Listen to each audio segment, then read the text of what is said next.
ಶ್ರೀ ಗುರುಭ್ಯೋ ನಮಃ. ಹರಿ ಓಂ. ಗುರುಬ್ರಹ್ಮ ಗುರುವಿಷ್ಣು ಗುರುದೇವೋ ಮಹೇಶ್ವರ ಗುರು ಸಾಕ್ಷಾತ್ ಪರಬ್ರಹ್ಮ ತಸ್ಮೈ ಶ್ರೀ ಗುರುವೇ ನಮಃ. ಗುರವೇ ಸರ್ವಲೋಕಾನಾಂ ವಿಷಜೇ ಭವರೋಗಿನಾಂ ನಿಧಯೇ ಸರ್ವವಿದ್ಯಾನಾಂ ಶ್ರೀ ದಕ್ಷಿಣಾಮೂರ್ತಯೇ ನಮೋ ನಮಃ.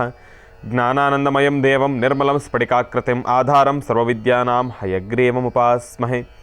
ರಾಮಾಯ ರಾಮಭದ್ರಾಯ ರಾಮಚಂದ್ರಾಯ ವೇದಸೇ ರಘುನಾಥಾಯ ನಾಥಾಯ ಸೀತಾಯ ಪತಯೇ ನಮಃ. ಜಗತ ಪಿತರಂ ವಂದೇ ಪಾರ್ವತಿ ಪರಮೇಶ್ವರೌ. ಪ್ರತಿನಿತ್ಯದ ಕಾರ್ಯಕ್ರಮದಂತೆ ಮೊದಲನೇದಾಗಿ ನನ್ನ ಅಜ್ಜಿ ತಾತರವರನ್ನು ಸಂಪೂರ್ಣವಾಗಿ ಶ್ರದ್ಧಾಭಕ್ತಿಯಿಂದ ಪ್ರಾರ್ಥನೆಯನ್ನು ಮಾಡುತ್ತಾ, ನನ್ನ ಗುರುಸ್ಥಾನದಲ್ಲಿರ್ತಕ್ಕಂಥ ನನ್ನ ತಂದೆಯವರಾಗಿರ್ತಕ್ಕಂಥ ಆನಂದ್ ಗುರುಜಿಯವರ ಪಾದರವಿಂದಗಳಿಗೆ ನಮನವನ್ನು ಮಾಡ್ತಾ, ಮತ್ತು ನನ್ನ ಮಾತೃಶ್ರೀಯವರನ್ನು ಕೂಡ ಸಂಪೂರ್ಣವಾಗಿ ಶ್ರದ್ಧಾಭಕ್ತಿಯಿಂದ ಪ್ರಾರ್ಥನೆಯನ್ನು ಮಾಡ್ತಾ ಮಹರ್ಷಿ ವಾಣಿ ಕಾರ್ಯಕ್ರಮವನ್ನು ಬಹಳ ಪ್ರೀತಿಯಿಂದ ಪ್ರಾರಂಭವನ್ನು ಮಾಡೋಣ. ತಮ್ಮೆಲ್ಲರಿಗೂ ಕೂಡ ಆಧಾರದ ಸ್ವಾಗತ ಸುಸ್ವಾಗತ. Special partners Amritabindu. ಹೊಟ್ಟೆ ಉರಿ, ಗ್ಯಾಸ್ಟ್ರಿಕ್ಕು, ಅಸಿಡಿಟಿ, ಅಲ್ಸರು, ಹೊಟ್ಟೆಗೆ ಸಂಬಂಧಪಟ್ಟಿರತಕ್ಕಂಥ ಏನೊಂದು ಸಮಸ್ಯೆ ಆದ್ರೂ ಕೂಡ ರಾಮಬಾಣದಂತೆ ಕೆಲಸ ಮಾಡುತ್ತೆ ಅಮೃತಬಿಂದು. ಅದರಲ್ಲೂ ಇತ್ತೀಚಿನ ದಿನಮಾನಗಳಲ್ಲಿ ಹರಿದಾಡ್ತಾ ಇರತಕ್ಕಂಥ ಎಲ್ಲ ರೀತಿ ಇರತಕ್ಕಂಥ ಸಾಂಕ್ರಾಮಿಕ ರೋಗಗಳಿಂದ ಪಾರಾಗಲು ಮತ್ತು ದೇಹದಲ್ಲಿರ್ತಕ್ಕಂಥ ರೋಗ ನಿರೋಧಕ ಶಕ್ತಿಯನ್ನು ಹೆಚ್ಚಿಸಿಕೊಳ್ಳಲು ತಪ್ಪದೇ ಬಳಸಿ ಅಮೃತಬಿಂದು. ಮತ್ತು ಅತಿ ಕಿರಿಯ ವಯಸ್ಸಿನಿಂದ ಅತಿ ಹಿರಿಯ ವಯಸ್ಸಿನವರೆಗೂ ಕೂಡ ಸಾಕಷ್ಟು ಜನ ಸಕ್ಕರೆ ಕಾಯಿಲೆ ಸಮಸ್ಯೆಯಲ್ಲಿ ನರಳುತ್ತಾನೆ ಇದ್ದಾರೆ. ಕೈಕಾಲುಗಳು ಉರಿ ಬರ್ತಕ್ಕಂಥದ್ದು, ಜಾಯಿಂಟ್ಸ್ ಪೇನ್ ಬರ್ತಕ್ಕಂಥದ್ದು, ಅತಿಯಾದ ಆಯಾಸ, ದಾಹ ಇದೆಲ್ಲವೂ ಕೂಡ ಸಕ್ಕರೆ ಕಾಯಿಲೆ ಅಡಿ ಬರ್ತಕ್ಕಂಥ ಸಮಸ್ಯೆಗಳು ಅಂತಲೇ ಹೇಳ್ಬೋದು. ಇಂತಹ ಸಮಸ್ಯೆಗಳಿಗೆ ದೇಹಕ್ಕೆ ಒಂದು ಚೂರೂ ಕೂಡ ಸೈಡ್ ಎಫೆಕ್ಟ್ಸ್ ಇಲ್ಲದಿರ ರಾಮಬಾಣದಂತೆ ಕೆಲಸ ಮಾಡ್ತಾ ಅಪ್ಪಟ ಆಯುರ್ವೇದದ ಔಷಧಿ ಅಂತಂದರೆ ಅದು ನಮ್ಮ ಮಧುಮೇಹ ನಿವಾರಣೆ ಅಂತಲೇ ಹೇಳ್ಬೋದು. ಅದರಲ್ಲೂ ಈಗ ಮಾತ್ರೆಯ ರೂಪದಲ್ಲೂ ಕೂಡ ಲಭ್ಯವಿರತಕ್ಕಂಥದ್ದಿದೆ. ನಿಮ್ಮ ವಾಸ್ತುಗೃಹದ ಸಮೀಪ ಇರತಕ್ಕಂಥ ಎಲ್ಲ ಮೆಡಿಕಲ್ ಸ್ಟೋರ್ನಲ್ಲೂ ಕೂಡ A&J ಹೆಲ್ತ್ ಕೇರ್ಗೆ ಸಂಬಂಧಪಟ್ಟಿರ್ತಕ್ಕಂಥ ಎಲ್ಲ ಆಯುರ್ವೇದಿಕ್ ಉತ್ಪನ್ನಗಳು ಕೂಡ ಲಭ್ಯವಿದೆ. ಹಾಗಾಗಿ ತಪ್ಪದೇ ಬಳಸಿ. ಮತ್ತು Shri Sai gold palace. 1 gram ಚಿನ್ನವನ್ನು ಖರೀದಿಸಿದರೆ 2 ಗ್ರಾಮ್ ಬೆಳ್ಳಿ ಉಚಿತ. ಇಂತಹ ಸ್ವರ್ಣ ಅವಕಾಶ ಶ್ರೀ ಸಾಯಿ ಗೋಲ್ಡ್ ಪ್ಯಾಲೇಸ್ನಲ್ಲಿ ಮಾತ್ರ. ಇವರ ಶಾಖೆಗಳು KR Puram, Nagarbhavi, Yelahanka, HSR layout, Basavanagudi, Bengaluru. ಒಳ್ಳೆಯದಾಗಲಿ, ಶುಭವಾಗಲಿ. ಇನ್ನು ಬಹಳ ವಿಶೇಷವಾಗಿ ಇವತ್ತಿನ ದಿನ ಗುರೂಜಿಯವರು ನಮ್ಮಿ ಮಹರ್ಷಿ ವಾಣಿ ಕಾರ್ಯಕ್ರಮವನ್ನು ಮುಗಿಸಿದ್ದಾದ ನಂತರ ನಾನು ಇವತ್ತಿನವರೆಗೂ ಕೂಡ ಇಂದಿನ ಭಾಗಗಳಲ್ಲೂ ಕೂಡ ತಿಳಿಸ್ಕೊಟ್ಟ ಹಾಗೆ 25ನೇ ತಾರೀಕು ಅಂತಂದರೆ ಇವತ್ತು ಗುರುವಾರ ಗುರೂಜಿಯವರು ಆಗಮಿಸ್ತಾ ಇದ್ದಾರೆ ಶ್ರೀ ಕೋಣಮಣಿತಾಯಿ ಕ್ಷೇತ್ರ, ಶಿಬರೂರು, ದೇಲಂತಬೆಟ್ಟು, ಮಂಗಳೂರಿಗೆ. ಅಲ್ಲಿ ಬಹಳ ವಿಶೇಷವಾಗಿ ಬ್ರಹ್ಮ ಕಳಶಾಭಿಷೇಕ ಮತ್ತು ಅಷ್ಟಪವಿತ್ರ ನಾಗಮಂಡಲ ಸೇವಾ. ಈ ಒಂದು ಕಾರ್ಯಕ್ರಮಕ್ಕೆ ಗುರೂಜಿಯವರು ನಮ್ಮಿ ಮಹರ್ಷಿವಾಣಿ ಕಾರ್ಯಕ್ರಮ ಮುಗಿದಾದ ನಂತರ ಆಗಮಿಸ್ತಾ ಇದ್ದೆ. ಸಂಜಾ ಕಾಲದ ಈ ಒಂದು ಕಾರ್ಯಕ್ರಮ ತಾವೆಲ್ಲರೂ ಕೂಡ ಆಗಮಿಸ್ಬೋದು. ಈ ಒಂದು ಕಾರ್ಯಕ್ರಮಕ್ಕೆ ತಾವೂ ಕೂಡ ಭಾಗಿಯಾಗ್ಬೋದು. ಭಗವಂತನ ಸಂಪೂರ್ಣ ಕೃಪೆಗೆ ಪಾತ್ರರಾಗ್ಬೋದು ಎಂಬತಕ್ಕಂಥ ಮಾತನ್ನು ಹೇಳ್ತಾ ಒಳ್ಳೆಯದಾಗಲಿ, ಶುಭವಾಗಲಿ. ಇನ್ನು ಈಗ ನಮ್ಮ ಪ್ರೀತಿಯ ಗುರುಗಳನ್ನು ಕಾರ್ಯಕ್ರಮಕ್ಕೆ ಸ್ವಾಗತಿಸ್ತಕ್ಕಂಥ ಸಮಯ. ಶ್ರೀಯುತರು ಸಾಮುದ್ರಿಕ ಶಿರೋಮಣಿ, ಸ್ವರ ಸರ್ವಜ್ಞ, ದರ್ಪಣಾಂಜನ, ಚಕ್ಷುರ್ಮತಿ ವಿದ್ಯಾನಿಪುಣ, ಶ್ರೀ ವಿದ್ಯೋಪಾಸ್ಕರತ್ನ, ಅಥರ್ವಣ ಪರಿಹಾರ ಪ್ರವೀಣರು ಮತ್ತು ವನಸಿರಿ ಆಯುರ್ವೇದ ರತ್ನರು, ನಮ್ಮ ನಿಮ್ಮೆಲ್ಲರ ಪ್ರೀತಿಯ ಅಚ್ಚುಮೆಚ್ಚಿನ ಮಹರ್ಷಿ ಮಂದಿರ ಬ್ರಹ್ಮರ್ಷಿ ಆನಂದ ಸಿದ್ಧಿಪೀಠಂನ ಸಂಸ್ಥಾಪಕರು, ಖ್ಯಾತ ಜ್ಯೋತಿಷಿಗಳು ಶ್ರೀ ಶ್ರೀ ಶ್ರೀ ಡಾಕ್ಟರ್ ಮಹರ್ಷಿ ಆನಂದ್ ಗುರುಜಿಯವರನ್ನು, ನನ್ನ ತಂದೆಯವರನ್ನು ಪ್ರೀತಿಪೂರ್ವಕವಾಗಿ ಭಕ್ತಿಪೂರ್ವಕವಾಗಿ ಕಾರ್ಯಕ್ರಮಕ್ಕೆ ಸ್ವಾಗತಿಸೋಣ. ಗುರುಗಳೇ, ಕಾರ್ಯಕ್ರಮಕ್ಕೆ ಸ್ವಾಗತ ಸುಸ್ವಾಗತ. ನಮಸ್ತೆ ಅಸ್ತು ಭಗವನ್ ವಿಶ್ವೇಶ್ವರಾಯ ಮಹಾದೇವಾಯ ತ್ರಯಂಬಕಾಯ ತ್ರಿಪರಾಂತಕಾಯ ತ್ರಿಕಾಗ್ನಿಕಾಲಾಯ ಕಾಲಾಗ್ನಿರುದ್ರಾಯ ನೀಲಕಂಠಾಯ ಮೃತ್ಯುಂಜಯಾಯ ಸರ್ವೇಶ್ವರಾಯ ಸದಾಶಿವಾಯ ಶ್ರೀಮನ್ಮಹಾದೇವಾಯ ನಮಃ. ಪದ್ಮಾನನೆ ಪದ್ಭವಿ ಪದ್ಮಪತ್ರೇ ಪದ್ಮಪ್ರಿಯೇ ಪದ್ಮದಲಾಯತಾಕ್ಷಿ ವಿಶ್ವಪ್ರಿಯೇ ವಿಷ್ಣುಮನೋನುಕೂಲೇ ತ್ವತ್ಪಾದಪದ್ಮಂ ಮಯಿ ಸನ್ನಿಧತ್ಸ್ವ ಯಾಸಾ ಪದ್ಮಾಸನಸ್ಥಾ ವಿಪುಲಕಟಿತರಿ ಪದ್ಮಪತ್ರಾಯತಾಕ್ಷಿ ಶ್ರೀಂ ಅಂಬಾಂ ಭಗವತೀಂ ಶ್ರೀಂ ಲಲಿತಾಂ ರಾಜರಾಜೇಶ್ವರೀಂ ಬ್ರಾಹ್ಮೀ ಮಾಹೇಶ್ವರಿ ಕೌಮಾರಿ ವೈಷ್ಣವಿ ವಾರಾಹೀಂದ್ರಾಣಿ ಚಾಮುಂಡಾ ಚಂಡಿಕಾಂ ಶ್ರೀಂ ಮಹಾಕಾಳಿ ಮಹಾಲಕ್ಷ್ಮೀ ಸಮೇತ ಶ್ರೀಮದ್ಮಹಾಲಲಿತಾಂಬಿಕಾಯ ನಮಃ. ಗೌರೀನ್ಮಮಾಯ ಸಲಿಲಾ ನಿಕ್ಷತ್ವದ್ವಿಪದೀಂ ವಿಪದೀಂ ಸಾಂ ಚತುಷ್ಪದಿ ಅಷ್ಟಾಪದೇ ನೌಪದೀಂ ಬಹುಶೀಂ ಸಹಸ್ರಾಕ್ಷರಾಂ ಪರಮೇ ವ್ಯೋಮನ್. ಭಗವತಿಯನ್ನು ಪ್ರಾರ್ಥನೆ ಮಾಡ್ತಾ ಸರ್ವರಿಗೂ ಸಕಲರಿಗೂ ಸಹಿತ ಸನ್ಮಂಗಳ ಉಂಟಾಗಲಿ. ಗುರುಬ್ರಹ್ಮ ಗುರುವಿಷ್ಣು ಗುರುದೇವೋ ಮಹೇಶ್ವರ ಗುರು ಸಾಕ್ಷಾತ್ ಪರಬ್ರಹ್ಮ ತಸ್ಮೈ ಶ್ರೀ ಗುರುವೇ ನಮಃ. ಗುರುವೇ ಸರ್ವಲೋಕಾನಾಂ ವಿಷಜೇ ಭವರೋಗಿಣಾಂ ನಿಧಯೇ ಸರ್ವವಿದ್ಯಾನಾಂ ಶ್ರೀಂ ದಕ್ಷಿಣಾಮೂರ್ತಯೇ ನಮೋ ನಮಃ. ಗುರುಗಳನ್ನು ಪ್ರಾರ್ಥನೆ ಮಾಡ್ತಾ ತಾಯಿ ಶಾರದೆಯನ್ನು ಆರಾಧನೆ ಮಾಡ್ತಾ, ಶಾರದೆ ನಮ್ಮಿ ಮಹರ್ಷಿವಾಣಿ ಕಾರ್ಯಕ್ರಮದಲ್ಲಿ ತಾಯಿ ನಿಂತಿದ್ದಾಳೆ. ನಿಂತು ಎಲ್ಲ ವಿದ್ಯಾರ್ಥಿಗಳ ಜೀವನಕ್ಕೆ ಒಂದು ಅಮೂಲ್ಯವಾಗಿರ್ತಕ್ಕಂತಹ ರೀತಿ ಒಂದು ವಿಶೇಷವಾದಂಥ ಕಾಯಕಕ್ಕೆ ಸಿದ್ಧಳಾಗಿದ್ದಾಳೆ. ಪ್ರತಿಯೊಬ್ಬ ವಿದ್ಯಾರ್ಥಿನಿಯರಿಗೆ ಅಕ್ಷರಾಭ್ಯಾಸ ಅಥವಾ ಈ ವಿಶೇಷವಾಗಿರ್ತಕ್ಕಂಥ ಈ ನಿಮ್ಮ ಮಹರ್ಷಿಗಳಿಂದ ಒಂದು ಮಂತ್ರವನ್ನು ಉಪದೇಶಿಸಬೇಕು, ಮಂತ್ರೋಪದೇಶದೊಂದಿಗೆ ಜ್ಞಾನವನ್ನು, ಜ್ಞಾನಾರ್ಜನೆಯನ್ನು ಮತ್ತಷ್ಟು ವಿಶೇಷವಾಗಿ ಮಾಡಬೇಕು ಎಂಬತಕ್ಕಂಥ ಚಿಂತನೆ ಇದೇ ಬರ್ತಕ್ಕಂಥ ಭಾನುವಾರದ ಅರ್ಥಗರ್ಭಿತವಾಗಿರ್ತಕ್ಕಂತಹ ಅನುಷ್ಠಾನ ನಡೀತಕ್ಕಂಥ ಸ್ಥಳ, ಅನುಷ್ಠಾನ ಎಲ್ಲಿ ಎಂಬತಕ್ಕಂಥದ್ದು ಈಗಾಗಲೇ ತಿಳಿಸಿದ್ದೀವಿ. ಆದರೂ ಸನ್ಶೈನ್ ಸ್ಮಾರ್ಟ್ ಸ್ಕೂಲಲ್ಲಿ ನಡೀತಿರ್ತಕ್ಕಂಥ ಅದ್ಭುತವಾದಂಥ ಚಂಡಿಕಾ ಹವನ ಅಕ್ಷರಾಭ್ಯಾಸದ ಈ ಶುಭ ಕಾರ್ಯಕ್ರಮಕ್ಕೆ ತಮ್ಮೆಲ್ಲರಿಗೂ ಸಹಿತ ಆಧಾರದ ಸ್ವಾಗತ. ಮಕ್ಕಳ ವಿದ್ಯೆಗೋಸ್ಕರ ಸುತ್ತಮುತ್ತಿರ್ತಕ್ಕಂಥ ಯಾವುದೇ ಶಾಲೆಗಳಲ್ಲಿರ್ತಕ್ಕಂಥ ಮಕ್ಕಳಿಗೂ ಜ್ಞಾನಾರ್ಜನೆಗೋಸ್ಕರ, ತಾಯಿ ಶಾರದೆಯ ಉಪಾಸನೆ ಮಾಡಲಿಕ್ಕೋಸ್ಕರ, ನಿಮ್ಮ ನಾಲಿಗೆ ಮೇಲೆ ತಾಯಿ ಶಾರದೆಯ ಆ ನಡೆದಾಡುವಿಕೆಗೆ, ಆ ನೃತ್ಯವನ್ನಾಡಿ ವಿಶೇಷವಾಗಿರ್ತಕ್ಕಂಥ ಅಜ್ಞಾನದಿಂದ ಜ್ಞಾನದೆಡೆಗೆ ಎಂಬಂಥ ರೀತಿ ಪ್ರತಿಯೊಬ್ಬರೂ ಒಂದು ಮಹಾಬೀಜಾಕ್ಷರಿ ಮಂತ್ರವನ್ನು ಉಪದೇಶ ತೆಗೆದುಕೊಂಡು ಮಕ್ಕಳ ಜೀವನದಲ್ಲಿ ಒಂದು ವಿಶೇಷವಾದಂಥ ಸ್ಥಾನವನ್ನು ಸಂಪಾದನೆ ಮಾಡಿಕೊಳ್ಳಿಕ್ಕೆ ಇದೊಂದು ಅಮೃತ ಗಳಿಗೆ. ಹಾಗಾಗಿ 28/4/2024 ಭಾನುವಾರದಂದು ಚಂಡಿ ಹೋಮ ಅಕ್ಷರಾಭ್ಯಾಸ ಈ ಕಾರ್ಯಕ್ರಮಕ್ಕೆ ನಾನು ಬರ್ತಿದ್ದೇನೆ. ತಾವೆಲ್ಲರೂ ಬನ್ನಿ. 24 ಎಲ್ಲ ವಯಸ್ಕರನ್ನ ಮಕ್ಕಳಿಗೂ, ಸಣ್ಣ ಮಕ್ಕಳಿಂದ ಹಿಡಿದು ವಯಸ್ಸಾಗಿರ್ತಕ್ಕಂಥ ಹಿರಿಯರವರೆಗೂ ಈ ಒಂದು ವಿಶೇಷವಾಗಿರ್ತಕ್ಕಂಥ ತಾಯಿ ಶಾರದೆಯ ಮಹಾಮಂತ್ರವನ್ನು ತಾವೆಲ್ಲರೂ ಉಪಾಸನೆ ಮಾಡಬಹುದು, ಅನುಷ್ಠಾನ ಮಾಡಬಹುದು. ಆ ಅನುಷ್ಠಾನದ ಫಲದಿಂದ ತಾಯಿ ಶಾರದೆಯ ಸಂಪೂರ್ಣ ಅನುಗ್ರಹವನ್ನು ಪಡಿಬೋದು. ಮಧ್ಯಾಹ್ನ 12 ಗಂಟೆಗೆ ಅಭಿಜಿನ್ ಲಗ್ನದಲ್ಲಿ ಮಹಾಪೂರ್ಣಾಹುತಿ, ಅದಾದ ನಂತರ ಅಕ್ಷರಾಭ್ಯಾಸದ ಆ ಸುಂದರವಾದಂಥ ಕಾರ್ಯಕ್ರಮ. ಈ ಕಾರ್ಯಕ್ರಮಕ್ಕೆ ತಾವೆಲ್ಲರೂ ಬಂದು ಈ ಕಾರ್ಯಕ್ರಮದಲ್ಲಿ ಪಾಲ್ಗೊಳ್ಬಹುದು. ಈ ಕಾರ್ಯಕ್ರಮ ನಡೀತಿರ್ತಕ್ಕಂಥದ್ದು ಎಟ್ಟಕೋಡಿ ಗ್ರಾಮ, ಲಕ್ಕೂರು ಹೋಬಳಿ, ಮಾಲೂರು ತಾಲೂಕು, ಕೋಲಾರ ಜಿಲ್ಲೆ. ಎಟ್ಟಕೋಡಿ ಎಂಬತಕ್ಕಂತಹ ಗ್ರಾಮದಲ್ಲಿ ಅದ್ಭುತವಾದಂತಹ ಒಂದು ಶಾಲೆ. ಈ ಶಾಲೆಯ ಆ ಪ್ರಾರಂಭೋತ್ಸವದ ಕಾಲದಲ್ಲಿ ತಾಯಿ ಶಾರದೆಯ ಉಪಾಸನೆಯನ್ನು ಮಾಡಲಿಕ್ಕಾಗಿ, ಶಾರದೆಯ ಅನುಗ್ರಹ ಪಡೀಲಿಕ್ಕಾಗಿ ಈ ನಿಮ್ಮ ಮಹರ್ಷಿಗಳಿಂದ ಈ ಒಂದು ಮಂತ್ರೋಪದೇಶದ ಕಾರ್ಯಕ್ರಮವನ್ನು ಹಮ್ಮಿಕೊಂಡಿದ್ದಾರೆ. ಈ ಕಾರ್ಯಕ್ರಮಕ್ಕೆ ಮಾಲೂರಿನ ಸುತ್ತಮುತ್ತಿರ್ತಕ್ಕಂಥ, ಕೋಲಾರ ಜಿಲ್ಲೆಯ ಸುತ್ತಮುತ್ತಿರ್ತಕ್ಕಂಥ ಎಲ್ಲ ಪುಟ್ಟ ಪುಟಾಣಿ ಮಕ್ಕಳಿಗೂ ಮತ್ತು ಪೋಷಕರಿಗೂ ಆರ್ಥಿಕ ಸ್ವಾಗತ. ಎಲ್ಲ ಮಕ್ಕಳು, ಪೋಷಕರು ಎಲ್ಲರೂ ಬನ್ನಿ, ಭಾಗವಹಿಸಿ ಈ ಶಾಲೆಯಲ್ಲಿ ನಡೀತಕ್ಕಂಥ ಈ ಕಾರ್ಯಕ್ರಮಕ್ಕೆ ಎಲ್ಲರೂ ಬಂದು ನೀವು ಈ ಒಂದು ಸದ್ವಿನಿಯೋಗವನ್ನು, ಅಂದರೆ ಮಹಾಬೀಜಾಕ್ಷರಿ ಮಂತ್ರವನ್ನು, ತಾಯಿ ಚಂಡಿಕಾ ಹವನದ ಆ ಒಂದು ವಿಶೇಷವಾದ ದೃಶ್ಯವನ್ನು ಕಣ್ತುಂಬಿಸಿಕೊಂಡು ಮಹಾಪ್ರಸಾದವನ್ನು ಸ್ವೀಕರಿಸಿ. ಒಳ್ಳೆಯದಾಗಲಿ, ಶುಭವಾಗಲಿ. ಈಗ ಪ್ರಾರಂಭ ಮಾಡೋಣ ದಿನ ವಿಶೇಷ.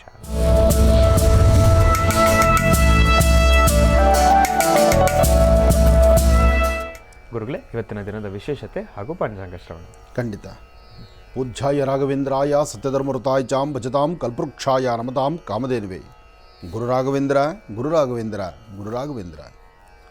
ರಾಘವೇಂದ್ರ ಸ್ವಾಮಿಗಳನ್ನು ಪ್ರಾರ್ಥನೆ ಮಾಡ್ತಾ, ಜಗದ್ಗುರುಗಳಾದಂಥ ಆದಿಶಂಕರನ್ನು ಪ್ರಾರ್ಥನೆ ಮಾಡಿ, ಶಂಕರ ಮಧ್ವ ರಾಮಾನುಜಾಚಾರ್ಯರನ್ನು ಮನಸ್ಸಲ್ಲಿ ಪ್ರಾರ್ಥನೆ ಮಾಡಿಕೊಳ್ತಕ್ಕಂಥದ್ದು, ಗುರು ದತ್ತ ಮಹಾರಾಜರನ್ನು ಆರಾಧನೆ ಮಾಡ್ತಕ್ಕಂಥದ್ದು, ಅವಧೂತ ಪರಂಪರೆಯಲ್ಲಿರ್ತಕ್ಕಂಥ ಗುರುಗಳಿಗೆ ನಮಸ್ಕರಿಸಿ, ಪ್ರತಿಯೊಬ್ಬರು ಹಾಕುವ ಹೆಜ್ಜೆ ಗುರುವಿನ ಅನುಗ್ರಹದೆಡೆಗೆ, ಅನುಗ್ರಹದೊಂದಿಗೆ ನಡೀಬೇಕಾದ್ದು ಧರ್ಮ. ಜೊತೆಗೆ ಗುರುಲೇನಿ ವಿದ್ಯೆ ಗುಡ್ಡಿ ವಿದ್ಯೆ ಅಂತಾರೆ. ಅಂತಹ ಗುರುವಿನ ವಿದ್ಯೆ ಇದ್ದು, ಗುರುವಿನ ಉಪದೇಶ ಇದ್ದು, ಗುರುವಿನ ಮಾರ್ಗದರ್ಶನವನ್ನು ಪಡಿತಕ್ಕಂಥ, ಗುರು ಎಂಬತಕ್ಕಂಥ ಆ ಪದದ ಅರ್ಥವನ್ನು, ಗುರುವಿನ ಅನುಗ್ರಹವನ್ನು ಪಡಿತಕ್ಕಂಥ ಈ ಶುಭ ಗುರುವಾರ ತಮ್ಮೆಲ್ಲರಿಗೂ ಸಹಿತ ಗುರುಗಳ ಅನುಗ್ರಹ ಸಿಗಲಿ. ಒಳ್ಳೆಯದಾಗಲಿ. ಓಂ ಏಕದಂತಾಯ ವಿದ್ಮಹೇ ವಕ್ರದುಂಡಾಯ ಧೀಮಹಿ ತನ್ನೋ ದಂತಿ ಪ್ರಚೋದಯಾತ್. ನವೋ ರಾತಪದಯೇ ನಮೋ ಗಣಪತಯೇ ನಮಃ ಪ್ರಮದಪದಯೇ ನಮಸ್ತೆ ಸ್ಥೂಲಂಬೋದರಾಯ ಏಕದಂತಾಯ ಸರ್ವವಿಘ್ನವಿನಾಶಿನೇ ನಮಸ್ತೆ ಶಿವಸುದಾಯ ಶ್ರೀ ವರದಮೂರ್ತಯೇ ನಮೋ ನಮಃ. ಶ್ರೀ ಕ್ರೋಧನಾಮ ಸಂವತ್ಸರೆ ಉತ್ತರಾಯಣೆ ವಸಂತ ಋತು ಚೈತ್ರ ಮಾಸ ಕೃಷ್ಣ ಪಕ್ಷ 25/4/2024 25/4/2024 ಗುರುವಾರ, ದ್ವಿತೀಯ ವಿಶಾಖ ನಕ್ಷತ್ರ. ಇವತ್ತು ವಿಶಾಖ ನಕ್ಷತ್ರವೂ ಹೌದು. ಹಾಗೆ ಈ ಕಾರ್ಯಕ್ರಮ ಮುಗಿದ ನಂತರ ನಮ್ಮ ಪಯಣ ಮಂಗಳೂರಿನ ಕಡೆಗೆ. ಈ ಕಾರ್ಯಕ್ರಮ ಮುಗಿದ ನಂತರ ಮಂಗಳೂರಿಗೆ ನಮ್ಮ ಪಯಣ. ಮಂಗಳೂರಿನ ಸಮಸ್ತರಿಗೂ ಸಹಿತ ವಿಶೇಷವಾಗಿರ್ತಕ್ಕಂಥ ಸಾನ್ನಿಧ್ಯ, ಕುಡಿಮಡಿತಾಯ. ಈ ವಿಶೇಷವಾಗಿರ್ತಕ್ಕಂಥ ಈ ಸಾನ್ನಿಧ್ಯಕ್ಕೆ, ದೇವರ ಸಾನ್ನಿಧ್ಯಕ್ಕೆ ಬಂದು ಭಕ್ತರು ಎಲ್ಲರೂ ಸಹಿತ ಭಗವತ್ ಸಂಕಲ್ಪಕ್ಕೆ ಪಾತ್ರರಾಗ್ತಕ್ಕಂಥದ್ದು. ನಾನು ಬರ್ತಿದ್ದೇನೆ, ತಾವೆಲ್ಲರೂ ಬನ್ನಿ. ಶುಭ ಸಂಧ್ಯಾಕಾಲದ ಅನುಷ್ಠಾನಕ್ಕೆ ನಾವೆಲ್ಲರೂ ಸೇರೋಣ. ಒಳ್ಳೆಯದಾಗಲಿ, ಶುಭವಾಗಲಿ. ಇನ್ನು ಪ್ರಭು ಶ್ರೀರಾಮಚಂದ್ರನ ಬಗ್ಗೆ ಈಗಾಗಲೇ ಸಾಕಷ್ಟು ಮಾಹಿತಿ ಕೊಡ್ತಾ ಬಂದಿದ್ದೇನೆ. ಏನೇ ಆದರೂ ಈ ಬಾರಿ ತಾವೀಗಷ್ಟೇ ಪ್ರೋಮೋ ನೋಡಿದ್ರಿಂದ ಪ್ರೋಮೋ ನೋಡಲಿಕ್ಕೇನೋ ಆನಂದ, ಆದರೆ ಅಲ್ಲಿಗೆ ಹೊರಟು ಸ್ವಾಮಿಯ ಸಾನ್ನಿಧ್ಯದಲ್ಲಿ ಆ ಸುಂದರ ನಯನ ಮನೋಹರವಾಗಿರ್ತಕ್ಕಂಥ ಆ ರಾಮಲಲಾರ ವಿಗ್ರಹವನ್ನು ಕಂಡು ಕಣ್ತುಂಬಿಸ್ಕೊಳ್ಳುವಂತಹ ಆ ಗಳಿಗೆ ಇತ್ತಲ್ಲ, ಅದು ಆನಂದವೇ ಬೇರೆ. ಅಯೋಧ್ಯೆಗೆ ಹೊರಡಬೇಕು, ಪ್ರಭು ಶ್ರೀರಾಮಚಂದ್ರನ ದರ್ಶನ ಮಾಡಬೇಕು ಎಂಬತಕ್ಕಂಥ ಚಿಂತನೆ ನಮ್ಮ ಮಹರ್ಷಿವಾಣಿ ತಂಡದ್ದಾಗಿತ್ತು. ಉದ್ದೇಶ, ನಾವು ಮೊನ್ನೆಯಷ್ಟೇ ಆದಂಥ ಶ್ರೀರಾಮನವಮಿಯ ಉತ್ಸವಕ್ಕೆ ಈ ಬಾರಿ ಅಯೋಧ್ಯಾನಗರ ವಾಸಿ ಪ್ರಭು ಶ್ರೀರಾಮಚಂದ್ರನ ಆ ಸುಂದರವಾದಂಥ ಆಲಯವನ್ನು, ಅಯೋಧ್ಯ ಮಹಾನಗರವನ್ನು ನೋಡಬೇಕು, ಎಲ್ಲವನ್ನು ಸಹಿತ ಚಿತ್ರೀಕರಿಸಬೇಕು, ನಿಮ್ಮ ಮುಂದೆ ತಂದಿಡುವಂಥ ಪ್ರಯತ್ನ ಮಾಡಬೇಕು ಎಂಬತಕ್ಕಂಥ ಆಸೆಯಲ್ಲಿ ನಾವೆಲ್ಲರೂ ಇದ್ವಿ. ಅಯೋಧ್ಯೆಗೆ ಹೊರಡಬೇಕು ಎಂಬತಕ್ಕಂಥ ಆಸೆಯಲ್ಲಿ ಹೊರಟಾಗ ಅಯೋಧ್ಯೆಗೆ ಹೊರಡಬೇಕಾಗಿರ್ತಕ್ಕಂತಹ ವಿಮಾನ ಬೆಳಗ್ಗಿನ ಜಾವ 3 ಗಂಟೆಗೆ ನಮ್ಮ ಪಯಣ ಪ್ರಾರಂಭ ಆಗಬೇಕಾಗಿತ್ತು. 3 ಗಂಟೆಗೆ ಬೆಳಗ್ಗಿನ ಜಾವ 3 ಗಂಟೆಗೆ ಹೊರಡೋಕ್ಕೂ ಒಂದು 5-10 ನಿಮಿಷ ಹೆಚ್ಚು ಕಮ್ಮಿ ಆದ್ದರಿಂದ ನಮ್ಮ ಪ್ರಯಾಣದ ಕಾಲ, ಪ್ರಯಾಣ ಹೊರಡಬೇಕಾದಂಥ ದಿನಾಂಕ ಅಲ್ಲಿ ನಮ್ಮ ವಿಮಾನ ನಮ್ಮ ಸಮಯಕ್ಕೆ ಸಿಗಲಿಲ್ಲ. ಅಂದರೆ ಪ್ರಯಾಣಕ್ಕೆ ನಾವು ಸರಿಯಾದ ಸಮಯಕ್ಕೆ ಹೊರಡಲಿಲ್ಲ, ವಿಮಾನ ಹೊರಟಾಯಿತು. ಅದೃಷ್ಟವೋ ದುರಾದೃಷ್ಟವೋ, ಅದಾದ ನಂತರ ಸಾಕಷ್ಟು ಪ್ರಯತ್ನ ಮಾಡಿದ್ವಿ. ಪ್ರಯಾಣ ಅಂತ ಹೊರಟ ಮೇಲೆ ನಾವು ಪ್ರಯಾಣ ಸೇರಲೇಬೇಕು. ಒಂದು ವಿಮಾನ ಅಲ್ಲದಿದ್ದರೆ ಮತ್ತೊಂದು ವಿಮಾನಕ್ಕಾದರೂ ನಮ್ಮ ಪ್ರಯತ್ನ ಪಟ್ವಿ. ಯಾವ ಪ್ರಯತ್ನವನ್ನು ಪಟ್ಟರೂ ಎಲ್ಲವೂ ವಿಫಲವೇ. ಮಾರ್ಗಗಳನ್ನು ಬದಲಾಯಿಸೋಣ ಬಾ, ಅಲ್ಲೂ ವಿಫಲವಾದೆ. ಇಲ್ಲಿಂದ ಡೆಲ್ಲಿಗೆ ಹೋಗಿ ದೆಹಲಿಯಿಂದ ಅಲ್ಲಿಂದ ಅಯೋಧ್ಯೆ ಬರೋದ ಸಾಧ್ಯವಾಗಲಿಲ್ಲ. ಹೀಗೆ ಹಲವಾರು ವಿಭಿನ್ನ ರೀತಿಯಲ್ಲಿ ನಮ್ಮ ಚಿಂತನೆ ಆಯಿತು. ಏನೇ ಆದರೂ ಬೆಳಿಗ್ಗೆ 10:30ವರೆಗೂ ಸತತ ಪ್ರಯತ್ನ ಆಯಿತು. ಈ ಬಾರಿ ಅಯೋಧ್ಯ ಮಹಾನಗರದಲ್ಲಿರ್ತಕ್ಕಂಥ ಪ್ರಭು ಶ್ರೀರಾಮಚಂದ್ರನ ದರ್ಶನ ಮಾಡಿಸಬೇಕು. ಮಹರ್ಷಿವಾಣಿ ಕಾರ್ಯಕ್ರಮದಲ್ಲಿ ಇದೆಲ್ಲವನ್ನು ಸಹಿತ ನಾವು ಚಿತ್ರೀಕರಿಸಿ ತಂದು ತೋರಿಸಬೇಕು. ಎಷ್ಟೋ ಜನ ಅಯೋಧ್ಯ ತನಕ ಹೋಗ್ಲಿಕ್ಕೆ ಆಗದಿರತಕ್ಕಂಥವರಿದ್ದಾರೆ.